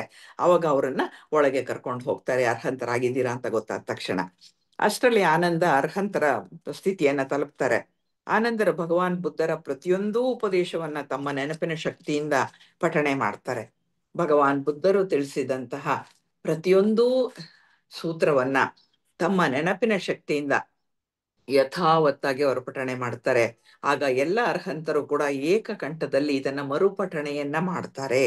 ಈ ನಿಯಮವನ್ನ ಬದ್ಧ ಸೂತ್ರಗಳನ್ನ ಏನಂತ ಕರೀತಾರೆ ಅಂತ ಹೇಳಿ, ನಿಯಮಬದ್ಧ ಸೂತ್ರಗಳು ಇವನ್ನೇನು ಅಂತ ಕರೀತಾರೆ ಅಂದ್ರೆ ಸುತ್ತ ಪಿಟಕ ಅಂತ ಹೇಳಿ ಕರೀತಾರೆ. ಎಲ್ಲ ಅನೇಕ ವಿಷಯಗಳು ಈ ಸುತ್ತ ಪಿಟಕದಲ್ಲಿ ಬರ್ತದೆ. ಯಾಕೆಂದ್ರೆ ಆನಂದರು ಸದಾಕಾಲ ಬುದ್ಧರ ಜೊತೆಗೆ ಇದ್ದಿದ್ರಿಂದ, ಬುದ್ಧರು ಏನೇನು ಬೋಧೆಯನ್ನ ಕೊಟ್ಟಿದ್ರೋ ಎಲ್ಲವನ್ನಾಗಿ ಇವರು ಜ್ಞಾಪಕದಲ್ಲಿ ಇಟ್ಕೊಂಡಿದ್ದಿದ್ರಿಂದ ಇಷ್ಟೆಲ್ಲವನ್ನ ಕೂಡ ಬರೀಲಿಕ್ಕೆ ಸಾಧ್ಯ ಆಗತ್ತೆ. ಇವರು ಮೊದಲು ಆನಂದ ಪಠಣೆ ಮಾಡ್ತಾರೆ, ಅದಾದ ನಂತರ ಎಲ್ಲ ಅರ್ಹಂತರು ಏಕಕಂಠದಲ್ಲಿ ಇವನ್ನ ಮರುಪಠಣೆ ಮಾಡ್ತಾರೆ. ಆನಂತರ ಕುಳಿತು ಈ ಸುತ್ತ ಪಿಟಕವನ್ನ ಬರೆಯಲಾಯಿತು. ಅಂದ್ರೆ ಅವಾಗ ರೈಟಿಂಗ್ ಫಾರ್ಮಿಗೆ ತರ್ತಾರೆ. ಇನ್ನ ವಿನಯ ಪಿಟಕ ಸುತ್ತ ಪಿಟಕಗಳಲ್ಲಿ ಅನೇಕ ತತ್ವ ಭಾಗ ಇದೆ. ಧರ್ಮ ಭಾಗ, ತತ್ವ ಭಾಗ ಇದೆಲ್ಲ ಇರೋದ್ರಿಂದ ಮಹಾಕಶ್ಯಪ ಮತ್ತೆ ಆನಂದ ಏನ್ ಮಾಡ್ತಾರೆ ಅಂತ ಹೇಳಿದ್ರೆ, ತುಂಬಾ ತತ್ವ ಭಾಗವನ್ನ ಒಂದಷ್ಟು ಶಾಸ್ತ್ರೀಯ ರೀತಿಯಲ್ಲಿ ಬರೆಯೋಣ ಅಂತ ಹೇಳಿ ಅದನ್ನ ಶಾಸ್ತ್ರ ರೀತಿಯಲ್ಲಿ ಸರಿಯಾದ ಕ್ರಮದಲ್ಲಿ ಕ್ರಮಬದ್ಧವಾಗಿ ಬರೀತಾರೆ. ತತ್ವಶಾಸ್ತ್ರದ ರೀತಿಯಲ್ಲಿ ಬರೀತಾರೆ. ಅವಾಗ ಕೂಡ ಅದನ್ನ ಎಲ್ಲ ಅರ್ಹಂತರು ಚರ್ಚೆ ನಡೆಸ್ತಾರೆ. ಮೊದಲನೇದಾಗಿ ಕೂತ್ಕೊಂಡು ಇದು ಸರಿ ಇದೆಯಾ, ಬುದ್ಧರು ಇದನ್ನ ಹೇಳಿದ್ರ ಅಂತ ಹೇಳಿ ಅನೇಕರು ಮತ್ತೆ ಮತ್ತೆ ಅದರ ಬಗ್ಗೆ ಚರ್ಚೆ ಮಾಡಿ ತಮ್ಮ ನೆನಪಿನ ಶಕ್ತಿಯಿಂದ ಇನ್ನೇನಾರು ಇದೆಯಾ ಅಂತ ಹೇಳಿ ಅದನ್ನ ಕೂಡ ನೋಡಿ ಅವಾಗ ಏನ್ ಮಾಡ್ತಾರೆ, ಶಾಸ್ತ್ರದ ರೀತಿಯಲ್ಲಿ ಅದನ್ನ ಅವರು ಬರೀತಾರೆ ಕೂತ್ಕೊಂಡು. ಅವಾಗ ಎಲ್ಲ ಅರ್ಹಂತರು ಚರ್ಚೆ ನಡೆಸಿ ವಿಚಾರ ಮಾಡಿ ತರ್ಕ ಮಾಡಿ ಆಮೇಲೆ ಎಲ್ಲವೂ ಆದ ನಂತರ ಅನುಮೋದನೆಯನ್ನ ಕೊಡ್ತಾರೆ. ಅವಾಗ ಈ ತತ್ವಶಾಸ್ತ್ರ ಏನಿದೆ ಇದನ್ನ ಅಭಿಧಮ್ಮ ಅಂತ ಹೇಳಿ ಕರೆಸ್ಕೊಳ್ತಾರೆ. ಅದನ್ನ ಆ ಪುಸ್ತಕವನ್ನ, ಆ ಗ್ರಂಥವನ್ನ, ಈ ತತ್ವ ವಿಭಾಗ ಇರುವಂತಹ ಈ ಒಂದು ಗ್ರಂಥವನ್ನ ಅಭಿಧಮ್ಮ ಪಿಟಕ ಅಂತ ಹೇಳಿ ಕರೀತಾರೆ. ಹಾಗಾಗಿ ಬುದ್ಧರ ಬೋಧೆಗೆ ಈ 3 ಪಿಟಕಗಳು ತ್ರಿಪಿಟಕ ಅಂತ ಹೇಳಿ ಕರೀತಾರೆ. ವಿನಯ ಪಿಟಕ, ಸುತ್ತ ಪಿಟಕ, ಅಂದ್ರೆ ಅದರಲ್ಲಿ ಬರೀ ಸೂತ್ರಗಳೇ ಇರೋದ್ರಿಂದ ಅದು ಸುತ್ತ ಪಿಟಕ, ಸೂತ್ರಗಳು ಅಂತ ಹೇಳಿ ಸುತ್ತ ಪಿಟಕ, ಮತ್ತು ಅಭಿಧಮ್ಮ ಪಿಟಕ ಅಂತ ಹೇಳಿ ಈ 3 ಪಿಟಕಗಳು ಅವಾಗ ತಯಾರಾಗತ್ತೆ. ಪಿಟಕಗಳನ್ನ ಪಠಣೆ ಮಾಡ್ತಾರೆ. ಪರಿಪೂರ್ಣ ಜ್ಞಾನವಂತರಾದ 500 ಜನ ಅರ್ಹಂತರು 7 ತಿಂಗಳ ಕಾಲ ಭಗವಾನ್ ಬುದ್ಧರ ಉಪದೇಶವನ್ನ ಶ್ರುತಪಡಿಸಿ ಚರ್ಚೆ ಮಾಡಿ ಬುದ್ಧ ಧರ್ಮದ ನಿಘಂಟನ ಇದನ್ನ ಸಿದ್ಧ ಮಾಡ್ತಾರೆ. ಅಂದ್ರೆ 7 ತಿಂಗಳ ಕಾಲ ಹಿಡಿಯುತ್ತೆ ಅವರಿಗೆ ಈ ಎಲ್ಲವನ್ನ ಮಾಡ್ಲಿಕ್ಕೆ. ವಿನಯ ಪಿಟಕ ಮೊದಲು ಅದನ್ನ ಜೋಡಿಸ್ತಾರೆ, ಆಮೇಲೆ ಬರೀತಾರೆ, ಪಠಣೆ ಮಾಡ್ತಾರೆ, ಆಮೇಲೆ ಬರೀತಾರೆ. ಅದಾದ ನಂತರ ಸುತ್ತ ಪಿಟಕ ಅದನ್ನ ಜೋಡಿಸ್ತಾರೆ, ಆಮೇಲೆ ಅಭಿಧಮ್ಮ ಪಿಟಕ ಅದು ತತ್ವ ಭಾಗವನ್ನೆಲ್ಲ ಆರ್ಡರ್ ಆಗಿ ಜೋಡಿಸಿ ಎಲ್ಲ ಮಾಡುವಾಗ 7 ತಿಂಗಳ ಕಾಲ ಕಳೆಯುತ್ತೆ. ಅಷ್ಟು 7 ತಿಂಗಳಲ್ಲಿ ಬುದ್ಧರ ಎಲ್ಲ ಉಪದೇಶವನ್ನ ಕೂಡ ಶ್ರುತಪಡಿಸಿ ಚರ್ಚೆ ಮಾಡಿ ಬುದ್ಧ ಧರ್ಮದ ಒಂದು ನಿಘಂಟು ಇದು ಅಂತ ಹೇಳಿ ಇದನ್ನ ಸಿದ್ಧ ಮಾಡ್ತಾರೆ. ಇದು ಹೀಗೆ ಆನಂತರ ಗುರುವಿಂದ ಶಿಷ್ಯರಿಗೆ, ಶಿಷ್ಯನಿಂದ ಮತ್ತಿನ ಶಿಷ್ಯರಿಗೆ ಅದು ಈ ರೀತಿಯಾಗಿ ಸಾಗಿ ಬರುತ್ತೆ. ಈ ಮಹಾಧರ್ಮಕೂಟಕ್ಕೆ ಪ್ರಥಮ ಬೌದ್ಧ ಸಂಗಾಯನ ಅನ್ನುವಂತಹ ಹೆಸರನ್ನ ಕೊಡ್ತಾರೆ. ಮೊದಲನೆಯ ಬೌದ್ಧ ಸಂಗಾಯನ ಅದು. ಅಂದಿನಿಂದ ಬೌದ್ಧ ಧರ್ಮ ಈ ರೀತಿಯ ಪ್ರಚಾರದಲ್ಲಿ, ಅಂದ್ರೆ ಈ ಪ್ರಪಂಚದಲ್ಲಿ ಸ್ಪಷ್ಟವಾಗಿ ಮೂಡಿ ಬಂದು ಒಂದು ಭದ್ರವಾದ ನೆಲೆಯನ್ನ ಕಂಡಿತು. ಇದು ಬುದ್ಧರ ಕಾಲದಲ್ಲಿ ಆಗಿರ್ಲಿಲ್ಲ. ಅವರು ಧರ್ಮವನ್ನ ಹೇಳ್ತಾ ಹೋಗ್ತಾ ಇದ್ರು, ಅನೇಕ ಗಾಥೆಗಳನ್ನ ಹೇಳಿದ್ರು. ಎಲ್ಲವನ್ನ ಕೂಡ ಈಗ ಈ ರೀತಿಯಾಗಿ ಅವರು ಸರಿಯಾದ ರೀತಿಯಲ್ಲಿ ಅದನ್ನ ಶ್ರುತಪಡಿಸಿ ಅದನ್ನ ಬೌದ್ಧ ಧರ್ಮ ಅಂತ ಹೇಳಿ ಸ್ಪಷ್ಟವಾಗಿ ಅದನ್ನ ಇದನ್ನ ಬರೆದು ಇಟ್ಟು ಅದರಿಂದ ಭದ್ರ ನೆಲೆ ಕಾಣೋದಿಕ್ಕೆ ಇಷ್ಟು ಜನ ಅರ್ಹಂತರು ಸಹಾಯ ಮಾಡ್ತಾರೆ. ಕಶ್ಯಪ, ಆನಂದ ಇವರೆಲ್ಲ ಸೇರಿ ಇಷ್ಟು ಜನ ಸಹಾಯ ಮಾಡ್ತಾರೆ. ಇದು ಮೊದಲನೆಯ ಧರ್ಮ ಸಂಗಾಯನ ಅಂತ ಹೇಳಿ ಹೆಸರಾಗತ್ತೆ. ಭಗವಾನ್ ಬುದ್ಧರ ಪರಿನಿರ್ವಾಣದ 100 ವರ್ಷಗಳಾಗತ್ತೆ. 100 ವರ್ಷಗಳ ನಂತರ ಏನಾಗತ್ತೆ ಅಂದ್ರೆ ಎರಡನೇ ಸಂಗಾಯನ ನಡೆಯುತ್ತೆ. ಯಾಕೆಂದ್ರೆ ಸಂಗಾಯನಗಳು ಆಗ್ತಾ ಇದ್ರೇನೆ ಜನಕ್ಕೆ ಉತ್ಸಾಹ ಇರುತ್ತೆ. ಮತ್ತೆ ಮತ್ತೆ ಅದು ಸರಿ ಇದೆಯಾ, ಮತ್ತೆ ತಪ್ಪಾಗಿ ಅಕಸ್ಮಾತ್ ಬರ್ದಿದಾರ ಅಂತ ಹೇಳ ನೋಡ್ಲಿಕ್ಕಾಗತ್ತೆ ಅಂತೇಳಿ ಎರಡನೇ ಸಂಗಾಯನವನ್ನ ಭಗವಾನ್ ಬುದ್ಧರ ಪರಿನಿರ್ವಾಣದ 100 ವರ್ಷಗಳ ನಂತರ ಮಾಡ್ತಾರೆ. ಅದು ನಡೆಯೋದು ವೈಶಾಲಿ ನಗರದಲ್ಲಿ. ಅವಾಗ ಪೂಜ್ಯರಾದಂತಹ ಸಬ್ಬಕಾಮಿ ಅನ್ನುವಂತಹ ಅರ್ಹಂತರಿರ್ತಾರೆ. ಅವ್ರೇನ್ ಮಾಡ್ತಾರೆ, ಅವರು ಅಧ್ಯಕ್ಷತೆ ವಹಿಸ್ತಾರೆ. ಅಲ್ಲಿ ಆ ಒಂದು 100 ವರ್ಷಗಳಾದ ನಂತರ ಎರಡನೇ ಸಂಗಾಯನ ಬರುತ್ತಲ್ಲ, ಆ ಸಂಗಾಯನದಲ್ಲಿ 700 ಜನ ಅರ್ಹಂತರು ಸೇರಿರ್ತಾರೆ. 700 ಜನ ಅರ್ಹಂತರು ಒಂದೇ ಕಡೆ ಸೇರಿ ವೈಶಾಲಿ ನಗರದಲ್ಲಿ ನಡೆದು ಅವಾಗ ಅಲ್ಲಿ 8 ತಿಂಗಳ ಕಾಲ ತ್ರಿಪಿಟಕಗಳ ಒಂದು ಪಠಣೆಯನ್ನ ಮಾಡ್ತಾರೆ. ಅಂದ್ರೆ ಎಲ್ರೂ ಕೂಡ ಬೈಹಾಟ್ ಮಾಡುವಂಥದ್ದು, ಪರಸ್ಪರ ತಿಳ್ಕೊಳ್ಳೋ ಅಂಥದ್ದು, ಮೊದಲಿಂದ ಎಲ್ಲವನ್ನ ಕೂಡ ಬೌದ್ಧ ಸಾಹಿತ್ಯವನ್ನ ಸಂಪೂರ್ಣವಾಗಿ ಪಠಣೆಯನ್ನ ಮಾಡ್ತಾರೆ. ಆವಾಗ ಅದಕ್ಕೆ 8 ತಿಂಗಳ ಕಾಲ ಹಿಡಿಯುತ್ತೆ ಅಂತ ಹೇಳ್ತಾರೆ. ಅದು ಎರಡನೆಯ ಸಂಗಾಯನ. ಇನ್ನು ಮೂರನೆಯ ಸಂಗಾಯನ ನಡೆಯುತ್ತೆ. ಮೂರನೇ ಸಂಗಾಯನ ಮೌರ್ಯ ಸಾಮ್ರಾಜ್ಯದ ಸಾಮ್ರಾಟ್ ಅಶೋಕರ ಕಾಲದಲ್ಲಿ ನಡೆಯುತ್ತೆ. ಇದು ನಡೆದದ್ದು ಕ್ರಿಸ್ತಪೂರ್ವ 241ರಲ್ಲಿ. ಆಗ ಎಷ್ಟು ಜನ ಸೇರಿರ್ತಾರಪ್ಪ ಈ ಸಂಗಾಯನದಲ್ಲಿ ಅಂತ ಹೇಳಿದ್ರೆ 1000 ಅರ್ಹಂತರು ಸೇರಿರ್ತಾರೆ. 1000 ಜನ ಅರ್ಹಂತರು ಆವಾಗ ಕೂಡ ಇರ್ತಾರೆ.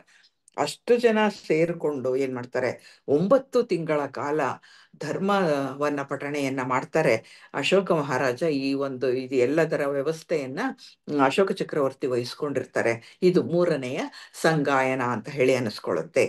ಇನ್ನು ನಾಲ್ಕನೇ ಸಂಗಾಯನ ಅಶೋಕ ಚಕ್ರವರ್ತಿಯ ಮಕ್ಕಳಾದಂತಹ ಮಹೇಂದ್ರ ಮತ್ತು ಸಂಘಮಿತ್ರ ಅವರಿಬ್ಬರ ಸನ್ನಿಧಿಯಲ್ಲಿ ಕ್ಯಾಂಡಿ ಅರಣ್ಯ ಪ್ರದೇಶದಲ್ಲಿ ಅಣುಲೀಲಾ ಅನ್ನುವಂತಹ ಗುಹೆಯಲ್ಲಿ ನಡೆಯಿತು.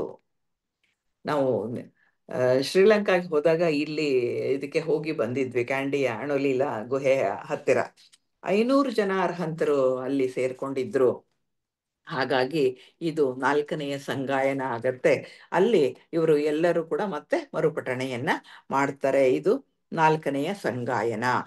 ಇನ್ನು 5ನೇ ಸಂಗಾಯನ ಕೂಡ ನಡೆಯುತ್ತೆ. 5ನೇ ಸಂಗಾಯನ ಯಾವಾಗ ನಡೆಯುತ್ತೆ ಅಂದ್ರೆ ಬರ್ಮಾ ದೇಶದಲ್ಲಿ 1871ರಲ್ಲಿ ನಡೆಯುತ್ತೆ. ಆವಾಗ ಸುಮಾರು 2500 ಜನ ಭಿಕ್ಕುಗಳು ಭಾಗವಹಿಸಿದ್ರು ಅಂತ ಹೇಳ್ತಾರೆ. 5 ತಿಂಗಳ ಕಾಲ ಧರ್ಮ ಗ್ರಂಥಗಳನ್ನ ಅಖಂಡ ವಾಚನವನ್ನ ಮಾಡ್ತಾರೆ ಅಲ್ಲಿ ಈ 5ನೆಯ ಸಂಗಾಯನ ಬರ್ಮಾದಲ್ಲಿ ನಡೆದಾಗ. ಇನ್ನು 6ನೆಯ ಸಂಗಾಯನವು ನಡೆಯುತ್ತೆ. ಆ ಸಂಗಾಯನ ತೀರ ಇತ್ತೀಚೆಗೆ ಅಂತಂದ್ರೆ ರಂಗೂನಿನಲ್ಲಿ ನಡೆಯುತ್ತೆ. ಇದು ರಂಗೂನ್ನಲ್ಲಿ ಕ್ರಿಸ್ತಶಕ 1954ರಲ್ಲಿ ನಡೆಯುತ್ತೆ. ಆವಾಗ ಡಾಕ್ಟರ್ ಬಾಬಾ ಸಾಹೇಬ್ ಅಂಬೇಡ್ಕರ್ ಅವರು ಕೂಡ ಈ ಒಂದು ಸಂಗಾಯನದಲ್ಲಿ ಅವರು ಭಾಗವಹಿಸಿರ್ತಾರೆ. ಅಷ್ಟೊತ್ತಿಗೆ ಅವರು ಬೌದ್ಧ ಧರ್ಮವನ್ನ ತಮ್ಮ ಧರ್ಮವನ್ನಾಗಿ ಅವರು ಸ್ವೀಕರಿಸಿರ್ತಾರೆ. ಹಾಗಾಗಿ ಅವರು ಏನ್ ಮಾಡ್ತಾರೆ ಅಂತ ಹೇಳಿದ್ರೆ ಈ ಒಂದು ಸಂಗಾಯನಕ್ಕೆ 6ನೆಯ ಸಂಗಾಯನಕ್ಕೆ ಇವರು ಇಲ್ಲಿಂದ ಅಂದ್ರೆ ಇಂಡಿಯಾ ದೇಶದಿಂದ ತಮ್ಮ ಅನೇಕ ಜನ ಭಿಕ್ಕುಗಳೊಂದಿಗೆ, ತಮ್ಮ ಅನೇಕ ಜನ ಅನುಯಾಯಿಗಳೊಂದಿಗೆ ಅಲ್ಲಿ ಹೋಗಿ 6ನೆಯ ಸಂಗಾಯನದಲ್ಲಿ ಧಮ್ಮವನ್ನ ಅವರು ಪಠಣೆಯನ್ನ ಮಾಡ್ತಾರೆ. ಈಗ ತ್ರಿಪಿಟಕಗಳ ಬಗ್ಗೆ ಸ್ವಲ್ಪ ವಿಷಯವನ್ನ ತಿಳಿಯೋಣ. ತುಂಬಾ ಡೀಟೇಲ್ ಆಗಿ ಹೋಗೋದಕ್ಕೆ ಆಗಲ್ಲ, ಯಾಕೆಂದ್ರೆ ಬಹಳ ವಿಷಯಗಳಿರೋದ್ರಿಂದ ನಾವೇನ್ ಮಾಡೋಣ, ನಮ್ಗೆ ಎಷ್ಟು ಬೇಕೋ ಅಷ್ಟು ವಿಷಯಗಳನ್ನ ಮಾತ್ರ ಅರ್ಥ ಮಾಡ್ಕೊಳ್ಳುವಂತಹ ಒಂದು ಪ್ರಯತ್ನವನ್ನ ಮಾಡೋಣ. ಈಗ ತ್ರಿಪಿಟಕಗಳ ಬಗ್ಗೆ ಏನನ್ನ ತಿಳ್ಕೊಬೇಕು ಅಂತ ಹೇಳಿದ್ರೆ, ಇದು ತ್ರಿಪಿಟಕ ಅಂತ ಹೇಳಿದ್ರೆ ಅದನ್ನ ಬುಟ್ಟಿ ಅಂತ ಕರೀತಾರೆ, ಅಂದ್ರೆ ಬ್ಯಾಸ್ಕೆಟ್ ಅದನ್ನ ಅಂತ ಹೇಳಿ ಕರೀತಾರೆ. ಈ ತ್ರಿಪಿಟಕಗಳು ಪಿಟಕ ಅನ್ನುವಂಥದ್ದು ಬುಟ್ಟಿ, ಅನೇಕ ಸಾಮಗ್ರಿಗಳನ್ನ ಒಂದು ಬುಟ್ಟಿನಲ್ಲಿಟ್ಟು ಗುರು ಅದನ್ನ ಶಿಷ್ಯನಿಗೆ ಕೊಟ್ಟಂತೆ. ಅಂದ್ರೆ ಅನೇಕ ಶಿಷ್ಯನ ಅವನ ಒಂದು ಗುರಿ ಏನಿದೆ, ಜೀವನ್ಮುಕ್ತನಾಗೋದು, ಅವನೇನನ್ನ ಫಾಲೋ ಮಾಡ್ತಾನೆ, ಗುರುವಿನ ವಾಕ್ಯವನ್ನ ಪರಿಪಾಲನೆ ಮಾಡ್ತಾನೆ. ಹಾಗಾಗಿ ಗುರು ಶಿಷ್ಯನಿಗೆ ಏನನ್ನ ದಾನ ಮಾಡಬಹುದು ಅಂತ ಹೇಳಿದ್ರೆ ಅವನು ಮುಂದುವರಿಯೋದಕ್ಕೆ ಬೇಕಾದಂತಹ ಎಲ್ಲ ವಿಷಯಗಳನ್ನ ಅವನಿಗೆ ಕೊಡುವಂತಹದ್ದು. ಹಾಗೆ ಇಲ್ಲಿ ಏನ್ ಹೇಳ್ತಾರೆ ಅಂದ್ರೆ, ತ್ರಿಪಿಟಕಗಳು ಅನ್ನುವಂತಹ ಸಾಮಗ್ರಿಯನ್ನ, ಅನೇಕ ಸಾಮಗ್ರಿಗಳನ್ನ ಒಂದು ಬುಟ್ಟಿಯಲ್ಲಿಟ್ಟು ಗುರು ಶಿಷ್ಯನಿಗೆ ಕೊಡುವಂತೆ ಇದು ಇದೆ ಅಂತ ಹೇಳ್ತಾರೆ. ಅಂದ್ರೆ ಈ ತ್ರಿಪಿಟಕಗಳು ಆ, ಯಾರು ಅಂದ್ರೆ ನಾವು ಯಾರಾದ್ರೂ ಶಿಷ್ಯರಾಗಬೇಕು ಅಂದ್ರೆ ಈ ತ್ರಿಪಿಟಕಗಳನ್ನ ನಾವು ಗುರುವಿನಿಂದ ತೆಗೆದುಕೊಂಡಂತೆ ಇರುತ್ತೆ ಅಂತ. ಗುರುವು ಶಿಷ್ಯನಿಗೆ ಕೊಡುವಂತೆ ಇದಕ್ಕೆ ಬುಟ್ಟಿ ಅಥವಾ ತ್ರಿಪಿಟಕ ಅಂತ ಹೇಳಿ ಹೆಸರನ್ನ ಇಡ್ತಾರೆ. ಅಂದ್ರೆ ಗುರುವು ಶಿಷ್ಯನಿಗೆ ಏನೆಲ್ಲ ಜ್ಞಾನವನ್ನ ಕೊಡಬಲ್ಲ ಅಂದ್ರೆ ಅದು ಈ ಬುದ್ಧ ಗುರು ಏನ್ ಕೊಡ್ತಾನೆ ಅಂದ್ರೆ ತ್ರಿಪಿಟಕಗಳನ್ನ ಕೊಡ್ತಾನೆ. ಅದರಲ್ಲಿ ಇದಿಂತದ್ದು ಅಂತ ಹೇಳಿ ಬುಟ್ಟಿಯಲ್ಲಿಟ್ಟು ಆ ಬುಟ್ಟಿಯನ್ನ ಕೊಟ್ರು ಅಂತ ಹೇಳಿ ಸಾಂಕೇತಿಕವಾಗಿ ಹೇಳ್ತಾರೆ. ಅಂದ್ರೆ ತ್ರಿಪಿಟಕಗಳು ಅಂತ ಹೇಳಿ ಹೇಳ್ತಾರೆ. ಇನ್ನು ವಿನಯ ಪಿಟಕ ಇದ್ರಲ್ಲಿ ಏನಿದೆ ಅಂತ ಹೇಳಿ ನಾವು ನೋಡೋಣ. ವಿನಯ ಪುಟಕ ಈ ಗ್ರಂಥ ಇದರಲ್ಲಿ ಏನ್ ಹೇಳ್ತಾರೆ ಅಂದ್ರೆ ಬಿಕ್ಕುಗಳಿಗೆ ಹಾಗೂ ಬಿಕ್ಕುಣಿಯರಿಗೆ ನಿತ್ಯವೂ ಅಗತ್ಯವಾದಂತಹ ನಿಯಮಗಳು ಹಾಗೂ ಶಿಸ್ತನ್ನ ಹೇಳ್ತಾರೆ. ಅಂದ್ರೆ 227 ಅಂತ ಅವಾಗಲೇ ನಾವು ತಿಳ್ಕೊಂಡ್ವಿ. 227 ನಿಯಮಗಳಿದೆ ಅಂತ ಹೇಳಿ. ಹೇಗೆ ಇರ್ಬೇಕು ಅವರು, ಬೆಳಿಗ್ಗೆ ಎದ್ದಾಗಿನಿಂದ ರಾತ್ರಿ ಮಲಗುವವರೆಗೆ ಅವರ ಕಾರ್ಯಕ್ರಮಗಳೇನು, ಪ್ರತಿಯೊಂದು ಎಷ್ಟು ಧ್ಯಾನ ಮಾಡಬೇಕು, ಪ್ರತಿಯೊಂದು ವಿಷಯವನ್ನು ಕೂಡ ಯಾರ ಜೊತೆ ಸೇರ್ಬೇಕು, ಹೇಗಿರ್ಬೇಕು, ಹೇಗೆ ನಡ್ಕೊಳ್ಬೇಕು, ಪ್ರತಿಯೊಂದು ಕೂಡ ಇವರಿಗೆ ನಿಯಮಗಳ ಪ್ರಕಾರದಲ್ಲಿ ಆ ರೂಪದಲ್ಲಿ ಕೊಡಲ್ಪಟ್ಟಿದೆ. ಬಿಕ್ಕಣಿಯರಿಗೆ ಅವರಿಗೆ ಸ್ವಲ್ಪ ಜಾಸ್ತಿಯನ್ನ ಕೊಡ್ತಾರೆ. ಆಮೇಲೆ ಅಲ್ಲಿ ಇದು ಒಂದು ಆಚಾರ ಸಂಹಿತೆ. ಆಚಾರ ಸಂಹಿತೆ ಅಂತಂದ್ರೆ ಆಚಾರವನ್ನ ನಡೆಸಲೇಬೇಕಾದಂತಹ ವಿಷಯಗಳು, ತಾವು ಅದನ್ನ ಆಚರಣೆಗೆ ತರಲೇಬೇಕಾದಂತಹದ್ದು ಆಚಾರ ಸಂಹಿತೆ. ಇದನ್ನ ಮುಖ್ಯವಾಗಿ ಏನಂತ ಹೇಳ್ತಾರೆ ಅಂದ್ರೆ 3 ವಿಭಾಗದಲ್ಲಿ ಹೇಳ್ತಾರೆ.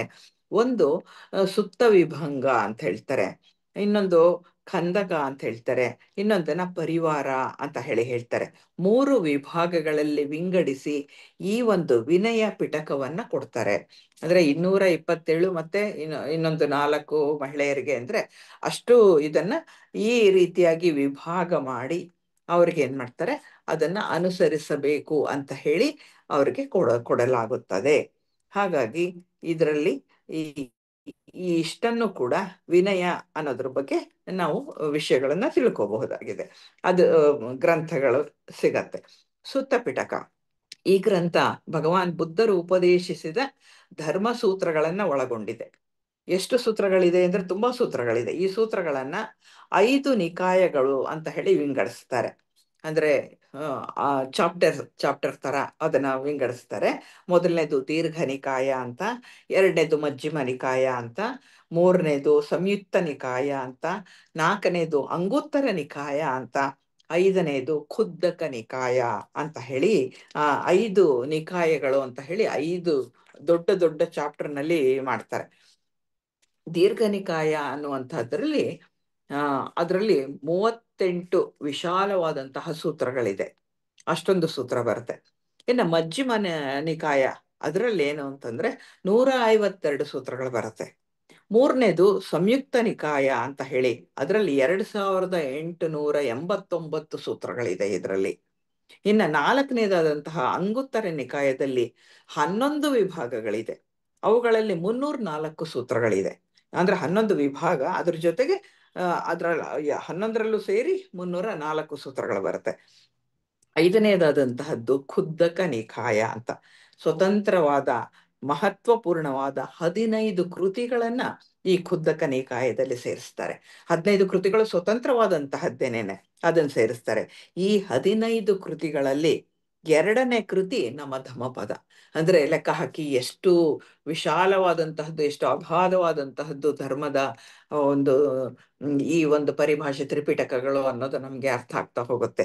ಅದು ಬರಿಯ ಖುದ್ದಕ ನಿಕಾಯದಲ್ಲಿ ಇರುವಂತಹ 15 ಮಹತ್ವಪೂರ್ಣ ಕೃತಿಗಳಲ್ಲಿ 2ನೆಯ ಕೃತಿ ನಮ್ಮ ಧಮ್ಮಪದ. ನಾವು ಇವಾಗ ಮುಂದಿನ ತಿಂಗಳಿಂದ ಮಾಡ್ತಾ ಹೋಗ್ತೀವಲ್ವಾ, ಆ ಒಂದು ಧಮ್ಮಪದ ಅದು ಇಷ್ಟೊಂದು ಬೃಹತ್ ಆದಂತಹದ್ದು. 2ನೆಯ ಕೃತಿ, 15 ಕೃತಿಗಳಲ್ಲಿ 2ನೆಯ ಸ್ವತಂತ್ರ ಕೃತಿ ಧಮ್ಮಪದ.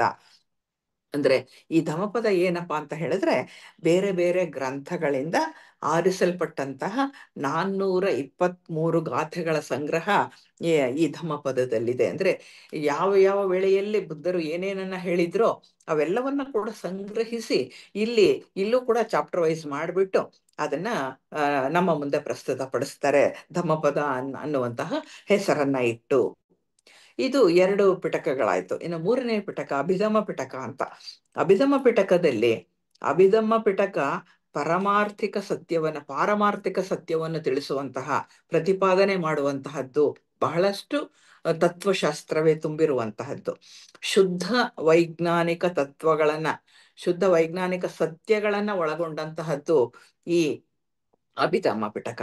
ಈ ಅಭಿಧಮ್ಮದಲ್ಲಿ ಎಲ್ಲವನ್ನು ಕೂಡ ಪಂಚಕಂಧ ರೂಪ ಮತ್ತೆ ಷಡಾಯತನ ಅಂದ್ರೆ ಪಂಚೇಂದ್ರಿಯಗಳು ಮತ್ತು ಮನಸ್ಸು ಹಾಗೂ ಅವುಗಳಿಗೆ ಅನುಗುಣವಾದಂತಹ ಬಾಹ್ಯ ಸಂಗತಿಗಳು, ಧಾತುಗಳು, ನಾಮ ರೂಪ, ಕಾರ್ಯಕಾರಣ ಕ್ರಿಯೆ, ಈ ರೀತಿಯಾಗಿ ಎಲ್ಲವನ್ನ ವಿವರಣೆಯನ್ನ ಕೊಡ್ತಾರೆ. ತುಂಬಾ ವಿವರಣೆ ಇದರಲ್ಲಿ ಅಭಿಧಮ್ಮದಲ್ಲಿ ಸಿಗ್ತಾ ಹೋಗತ್ತೆ.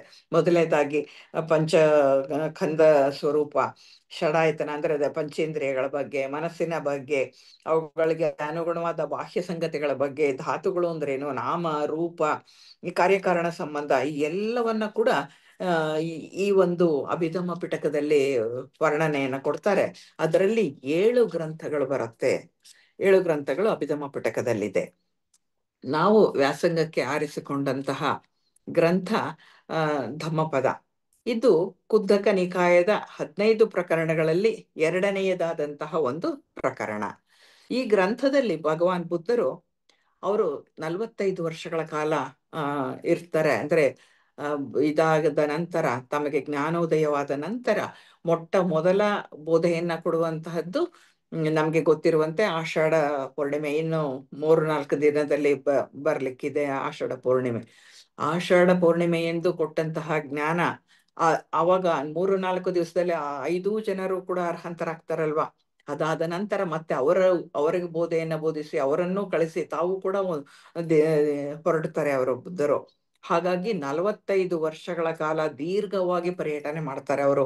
ಒಂದು ಕಡೆ ವರ್ಷಾಕಾಲವನ್ನು ಬಿಟ್ರೆ, ಅಂದ್ರೆ ಮಳೆಗಾಲದಲ್ಲಿ ಬಿಟ್ರೆ ಬಾಕಿ ಅಂತ ಅವರು ಎಲ್ಲೂ ಹೆಚ್ಚಿಗೆ ನಿಲ್ಲೋದಿಲ್ಲ.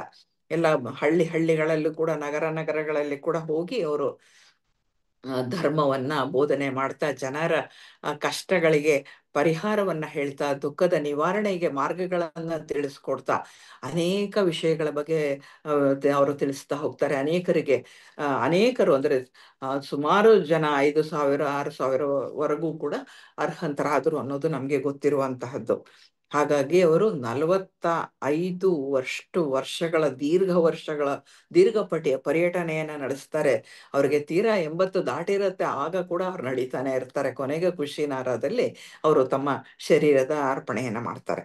ಹೀಗೆ ಅವರು ಇಷ್ಟು ವರ್ಷಗಳ ಕಾಲ ದೀರ್ಘವಾದಂತಹ ಪರ್ಯಟನೆಯಲ್ಲಿ ಬೇರೆ ಬೇರೆ ಜನರಿಗೆ ಮಾಡಿದಂತಹ ಪ್ರವಚನಗಳ ಬಗ್ಗೆ 423 ಗಾಥೆಗಳು, ಅಂದ್ರೆ ಗಾಥೆಯ ರೂಪದಲ್ಲಿ ಹೇಳಿದಂತದ್ದನ್ನ ಮಾತ್ರ ಶೇಖರಿಸಿ ಇಲ್ಲಿ ಕೊಟ್ಟಿದ್ದಾರೆ. ಅವರು ಎಷ್ಟು ಜನನ್ ಭೇಟಿ ಮಾಡಿದ್ರು ಅದಕ್ಕೆ ಇದೇ ಇಲ್ಲ, ಅಂದ್ರೆ ಲೆಕ್ಕನೇ ಇರದಷ್ಟು ಜನರನ್ನ ಅವರು ಭೇಟಿ ಮಾಡ್ತಾರೆ. ಹಾಗಾಗಿ ಅಂಗುಲಿಮಾಲ ಅಂತವರು ಎಂತೆಂತಹ ಜನರನ್ನ ಅವರು ಭೇಟಿ ಮಾಡಿ ಎಲ್ಲರನ್ನ ಬದಲಾಯಿಸ್ತಾರೆ. ಅಂತಹ ಶಕ್ತಿ ಅವರಿಗೆ ಇತ್ತು. ಹಾಗಾಗಿ ಈ 423 ಗಾಥೆಗಳಿದೆಯಲ್ಲ, ಈ ಗಾಥೆಗಳು ವಿವಿಧ ಕ್ಷೇತ್ರಗಳಿಗೆ ಸಂಬಂಧಿಸಿದೆ.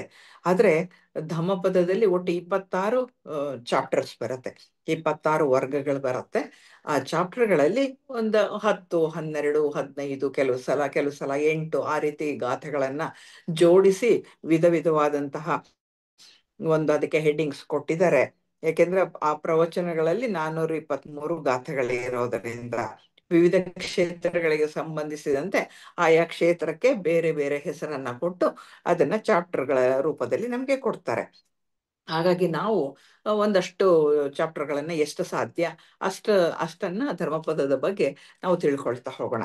ಈ ಧರ್ಮಪದದಲ್ಲಿ ಗಾಥೆಗಳು ಏನಾಗತ್ತೆ ಅಂತ ಹೇಳಿದ್ರೆ, ಅದು ಬಹಳ ಜ್ಞಾನವನ್ನ ಹೊಂದಿರುವಂತಹದ್ದು.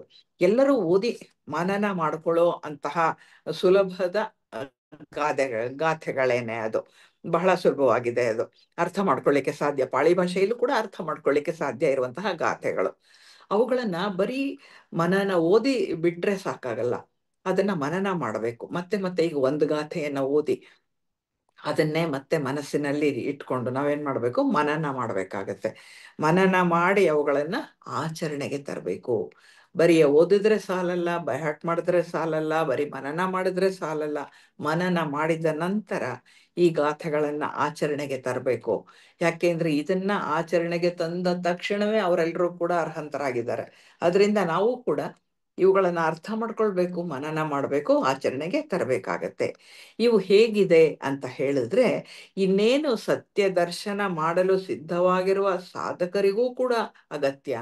ಇನ್ನೇನು ಆಗೋಗ್ತಾ ಇದೆ ಸತ್ಯದರ್ಶನ, ಆ ಹಂತದಲ್ಲಿ ಇದ್ರೆ ಸಾಧನೆಯ ಕೊನೆಯ ಹಂತದಲ್ಲಿ ಕೂಡ ಈ ಈ ಗಾಥೆಗಳು ಸಹಾಯ ಮಾಡುತ್ತೆ.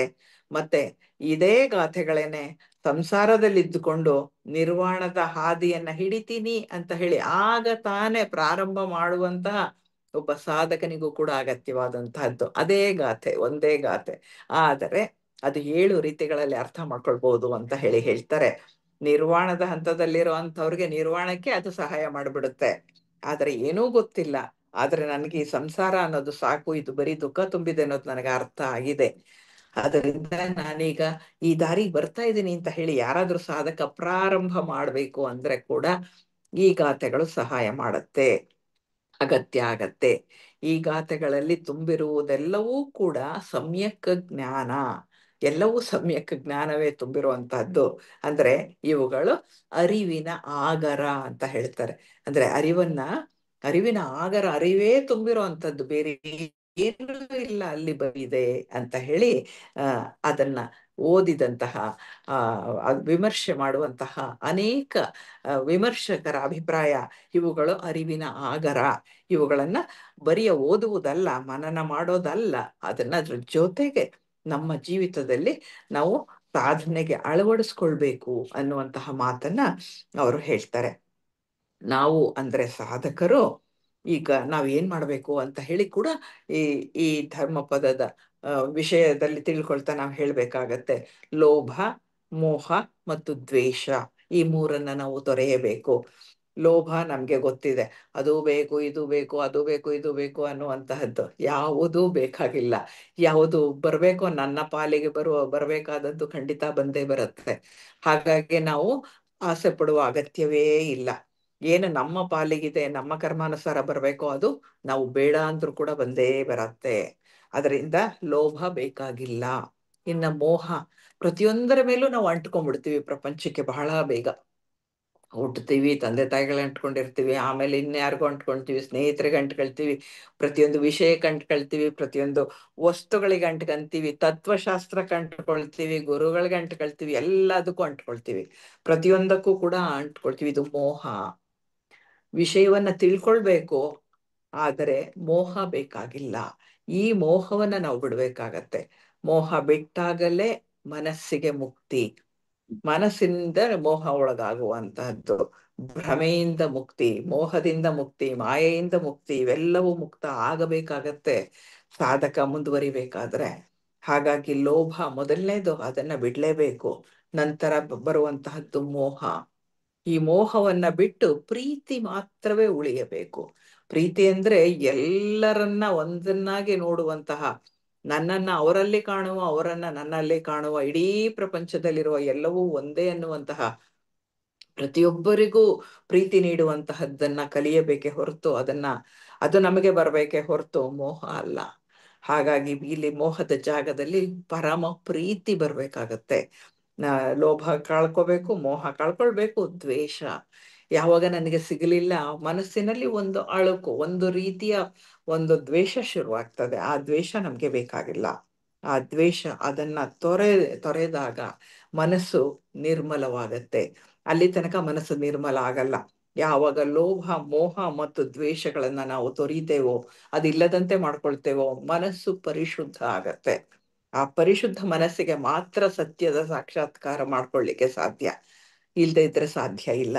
ಅದರಿಂದ ಲೋಭ, ಮೋಹ ಮತ್ತು ದ್ವೇಷವನ್ನ ತೊರೆದು ನಮ್ಮ ಮನಸ್ಸು ತಪ್ಪು ದಾರಿಗೆ ಎಳೆಯದಂತೆ ನಾವು ನೋಡ್ಕೊಳ್ಬೇಕಾಗತ್ತೆ.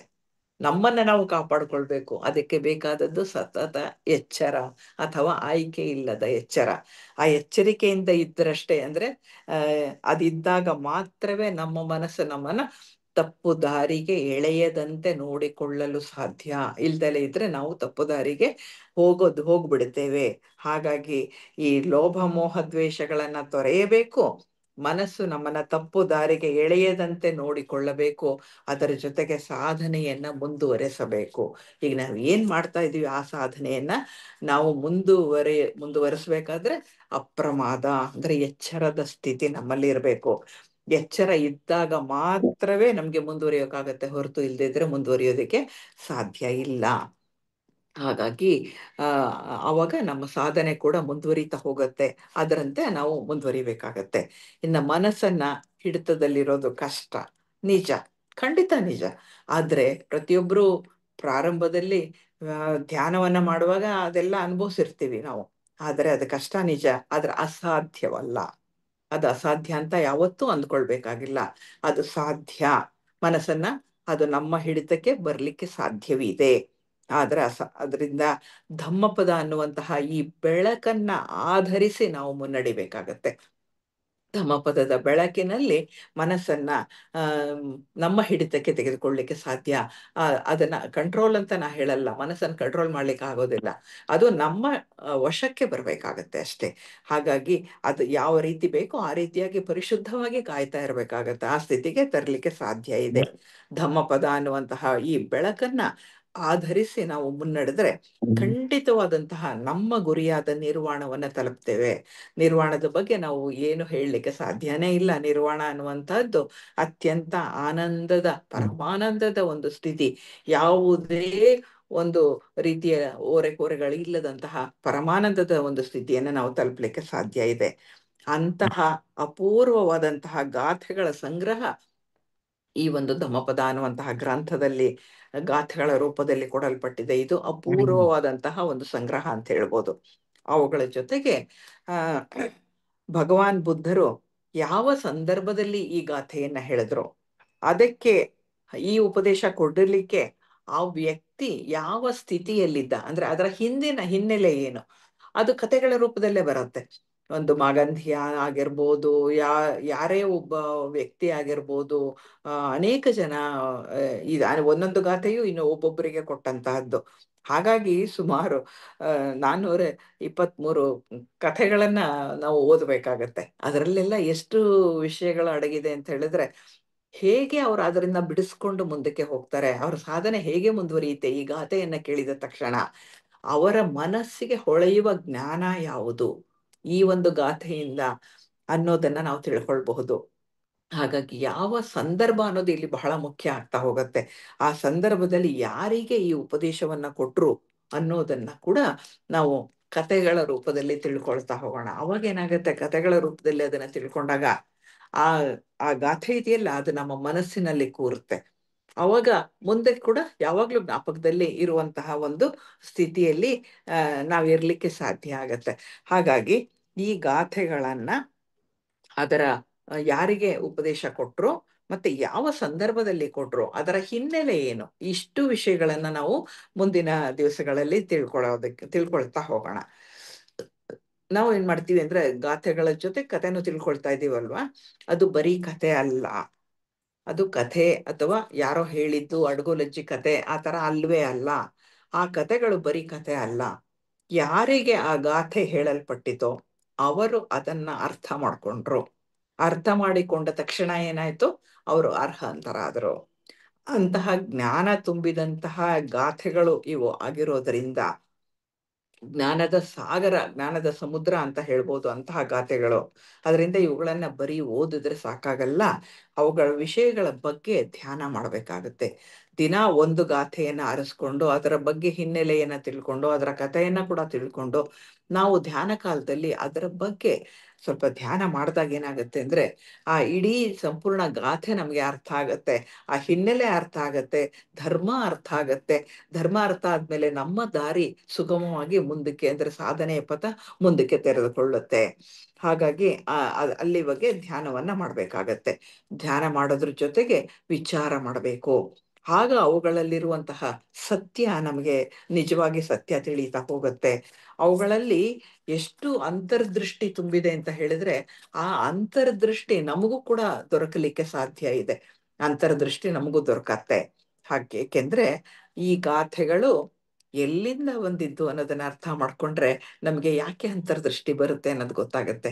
ಈ ಗಾಥೆಗಳು ಹೊರಹೊಮ್ಮಿದ್ದು ಭಗವಾನ್ ಬುದ್ಧರ ಹೃದಯದಿಂದ, ಅವರ ಹೃದಯದಿಂದ ಹೊರಟಂತಹ ಅಣಿಮುತ್ತುಗಳು ಇವು. ಹಾಗಾಗಿ ಈ ಅವರ ಹೃದಯದಿಂದ ಬಂದಂತಹ, ಹೊರಹೊಮ್ಮಿದಂತಹ ಈ ಗಾಥೆಗಳನ್ನ ನಾವೇನ್ ಮಾಡ್ಬೇಕು ಅಂತ ಹೇಳಿದ್ರೆ ಆಚರಣೆಗೆ ತರೋದಿಕ್ಕೆ ಪ್ರಯತ್ನ ಮಾಡಬೇಕು. ಯಾಕೆಂದ್ರೆ ಆಚರಣೆಗೆ ತರೋದಿಕ್ಕೆ ಸಾಧ್ಯವಾಗುವಂತಹ ಜ್ಞಾನವೇ ಈ ಎಲ್ಲ ಗಾಥೆಗಳಲ್ಲಿ ಇರುವಂತಹದ್ದು. ಹಾಗಾಗಿ ನಾವೇನ್ ಮಾಡ್ಬೇಕು ಅಂದ್ರೆ ಆಚರಣೆಗೆ ಈ ಗಾಥೆಗಳನ್ನ ತರಬೇಕಾಗತ್ತೆ. ಮತ್ತೆ ಕಾರ್ಯರೂಪದಲ್ಲಿ ಇವುಗಳನ್ನ ತಂದಾಗ ಮಾತ್ರವೇ ನಮ್ಗೆ ಜ್ಞಾನ ಸಿಗುವಂತಹದ್ದು. ಅಂದ್ರೆ ಅವುಗಳನ್ನ, ಅದರಲ್ಲಿ ಹೇಳಿರುವಂತಹ ಯಾವ ವಿಷಯವನ್ನೇ ಅವ್ರು ಹೇಳಿರ್ಲಿ, ಅದನ್ನ ನಮ್ಮ ಜೀವಿತದಲ್ಲಿ ಅಳವಡಿಸಿಕೊಂಡಾಗ ಮಾತ್ರ, ಆಗ ಮಾತ್ರ ಅಲ್ಲಿರುವಂತಹ ಜ್ಞಾನ ನಮಗೆ ಸಿಗೋದಕ್ಕೆ ಸಾಧ್ಯ. ಬರೀ ಗಾಥೆಗಳನ್ನ ಓದಿ ಬಿಟ್ರೆ ಖಂಡಿತ ಸಾಕಾಗಲ್ಲ. ಇದು ನಮಗೆ ಜ್ಞಾನ ಸಿಗೋದರ ಜೊತೆಗೆ ಏನಾಗತ್ತೆ ಅಂದ್ರೆ ನಮ್ಮ ದುಃಖ ನಿವಾರಣೆ ಕೂಡ ಸಾಧ್ಯ ಆಗತ್ತೆ. ನಮ್ಮ ದುಃಖವೂ ನಿವಾರಣೆ ಆಗ್ತಾ ಹೋಗತ್ತೆ. ಅಂದ್ರೆ ನಾವು ನಿರ್ವಾಣದ ಹಾದಿಗೆ ಮುನ್ನಡೆಯೋದಕ್ಕೆ ಸಾಧ್ಯ ಆಗತ್ತೆ. ಜನತೆಯ ಕಲ್ಯಾಣ ಸಾಧ್ಯ ಆಗತ್ತೆ. ಯಾರು ಓದ್ತಾರೋ ಪ್ರತಿಯೊಬ್ಬರ ಜೀವಿತದಲ್ಲಿ ಕೂಡ ಈ ಗಾಥೆಗಳು ಕಲ್ಯಾಣವನ್ನು ಉಂಟು ಮಾಡುತ್ತೆ. ಅಂದ್ರೆ ಅವರಿಗೆ ಒಳಿತನ್ನ ಉಂಟು ಮಾಡುತ್ತೆ. ಅವರ ಅರಿವು ತೆರೆದುಕೊಳ್ಳಲು ಸಹಾಯ ಮಾಡುತ್ತೆ. ಅವರು ಸದಾ ಅರಿವಿನಿಂದ ಇರೋದಕ್ಕೆ ಸಹಾಯ ಆಗತ್ತೆ. ಮತ್ತೆ ಅವರು ಸಾಧನೆಯಲ್ಲಿ ಮುಂದುವರಿಯೋದಕ್ಕೆ ಸಹಾಯ ಆಗತ್ತೆ. ಜನತೆಯ ಕಲ್ಯಾಣ ಸಾಧ್ಯ ಆಗತ್ತೆ. ಹಾಗಾಗಿ ಇಡೀ ಬೌದ್ಧ ಧರ್ಮದ ಸಾರವೇ ಈ ಧಮ್ಮ ಪದದಲ್ಲಿ ಪದದ ಒಂದು ಈ ಗಾಥೆಗಳಲ್ಲಿ ಅಡಗಿದೆ ಅಂತ ಹೇಳ್ಬೋದು. ಎಷ್ಟೆಷ್ಟು ವಿಷಯಗಳನ್ನ ಭಗವಾನ್ ಬುದ್ಧರು ಗಾಥೆಗಳ ರೂಪದಲ್ಲಿ ಹೇಳ್ತಾ ಹೋಗ್ತಾರೆ ಅಂತ ಹೇಳಿದ್ರೆ ನಮ್ಗೆ ಆಶ್ಚರ್ಯ ಆಗುತ್ತೆ. ಇಷ್ಟೊಂದು ವೈಡ್ ರೇಂಜ್ ಆಫ್ ಇದು ಶ್ಲೋಕಗಳಿದೆಯಲ್ಲ ಅಂತ ಹೇಳಿ. ಯಾಕೆಂದ್ರೆ 26 ಚಾಪ್ಟರ್ಗಳಲ್ಲಿ ಇದನ್ನ ಕೊಡ್ತಾ ಹೋಗ್ತಾರೆ. ಬಹಳಷ್ಟು ಮೊದಲ ಕೆಲವು ಚಾಪ್ಟರ್ಗಳಂತೂ ಬಹಳ ಅದ್ಭುತವಾಗಿದೆ.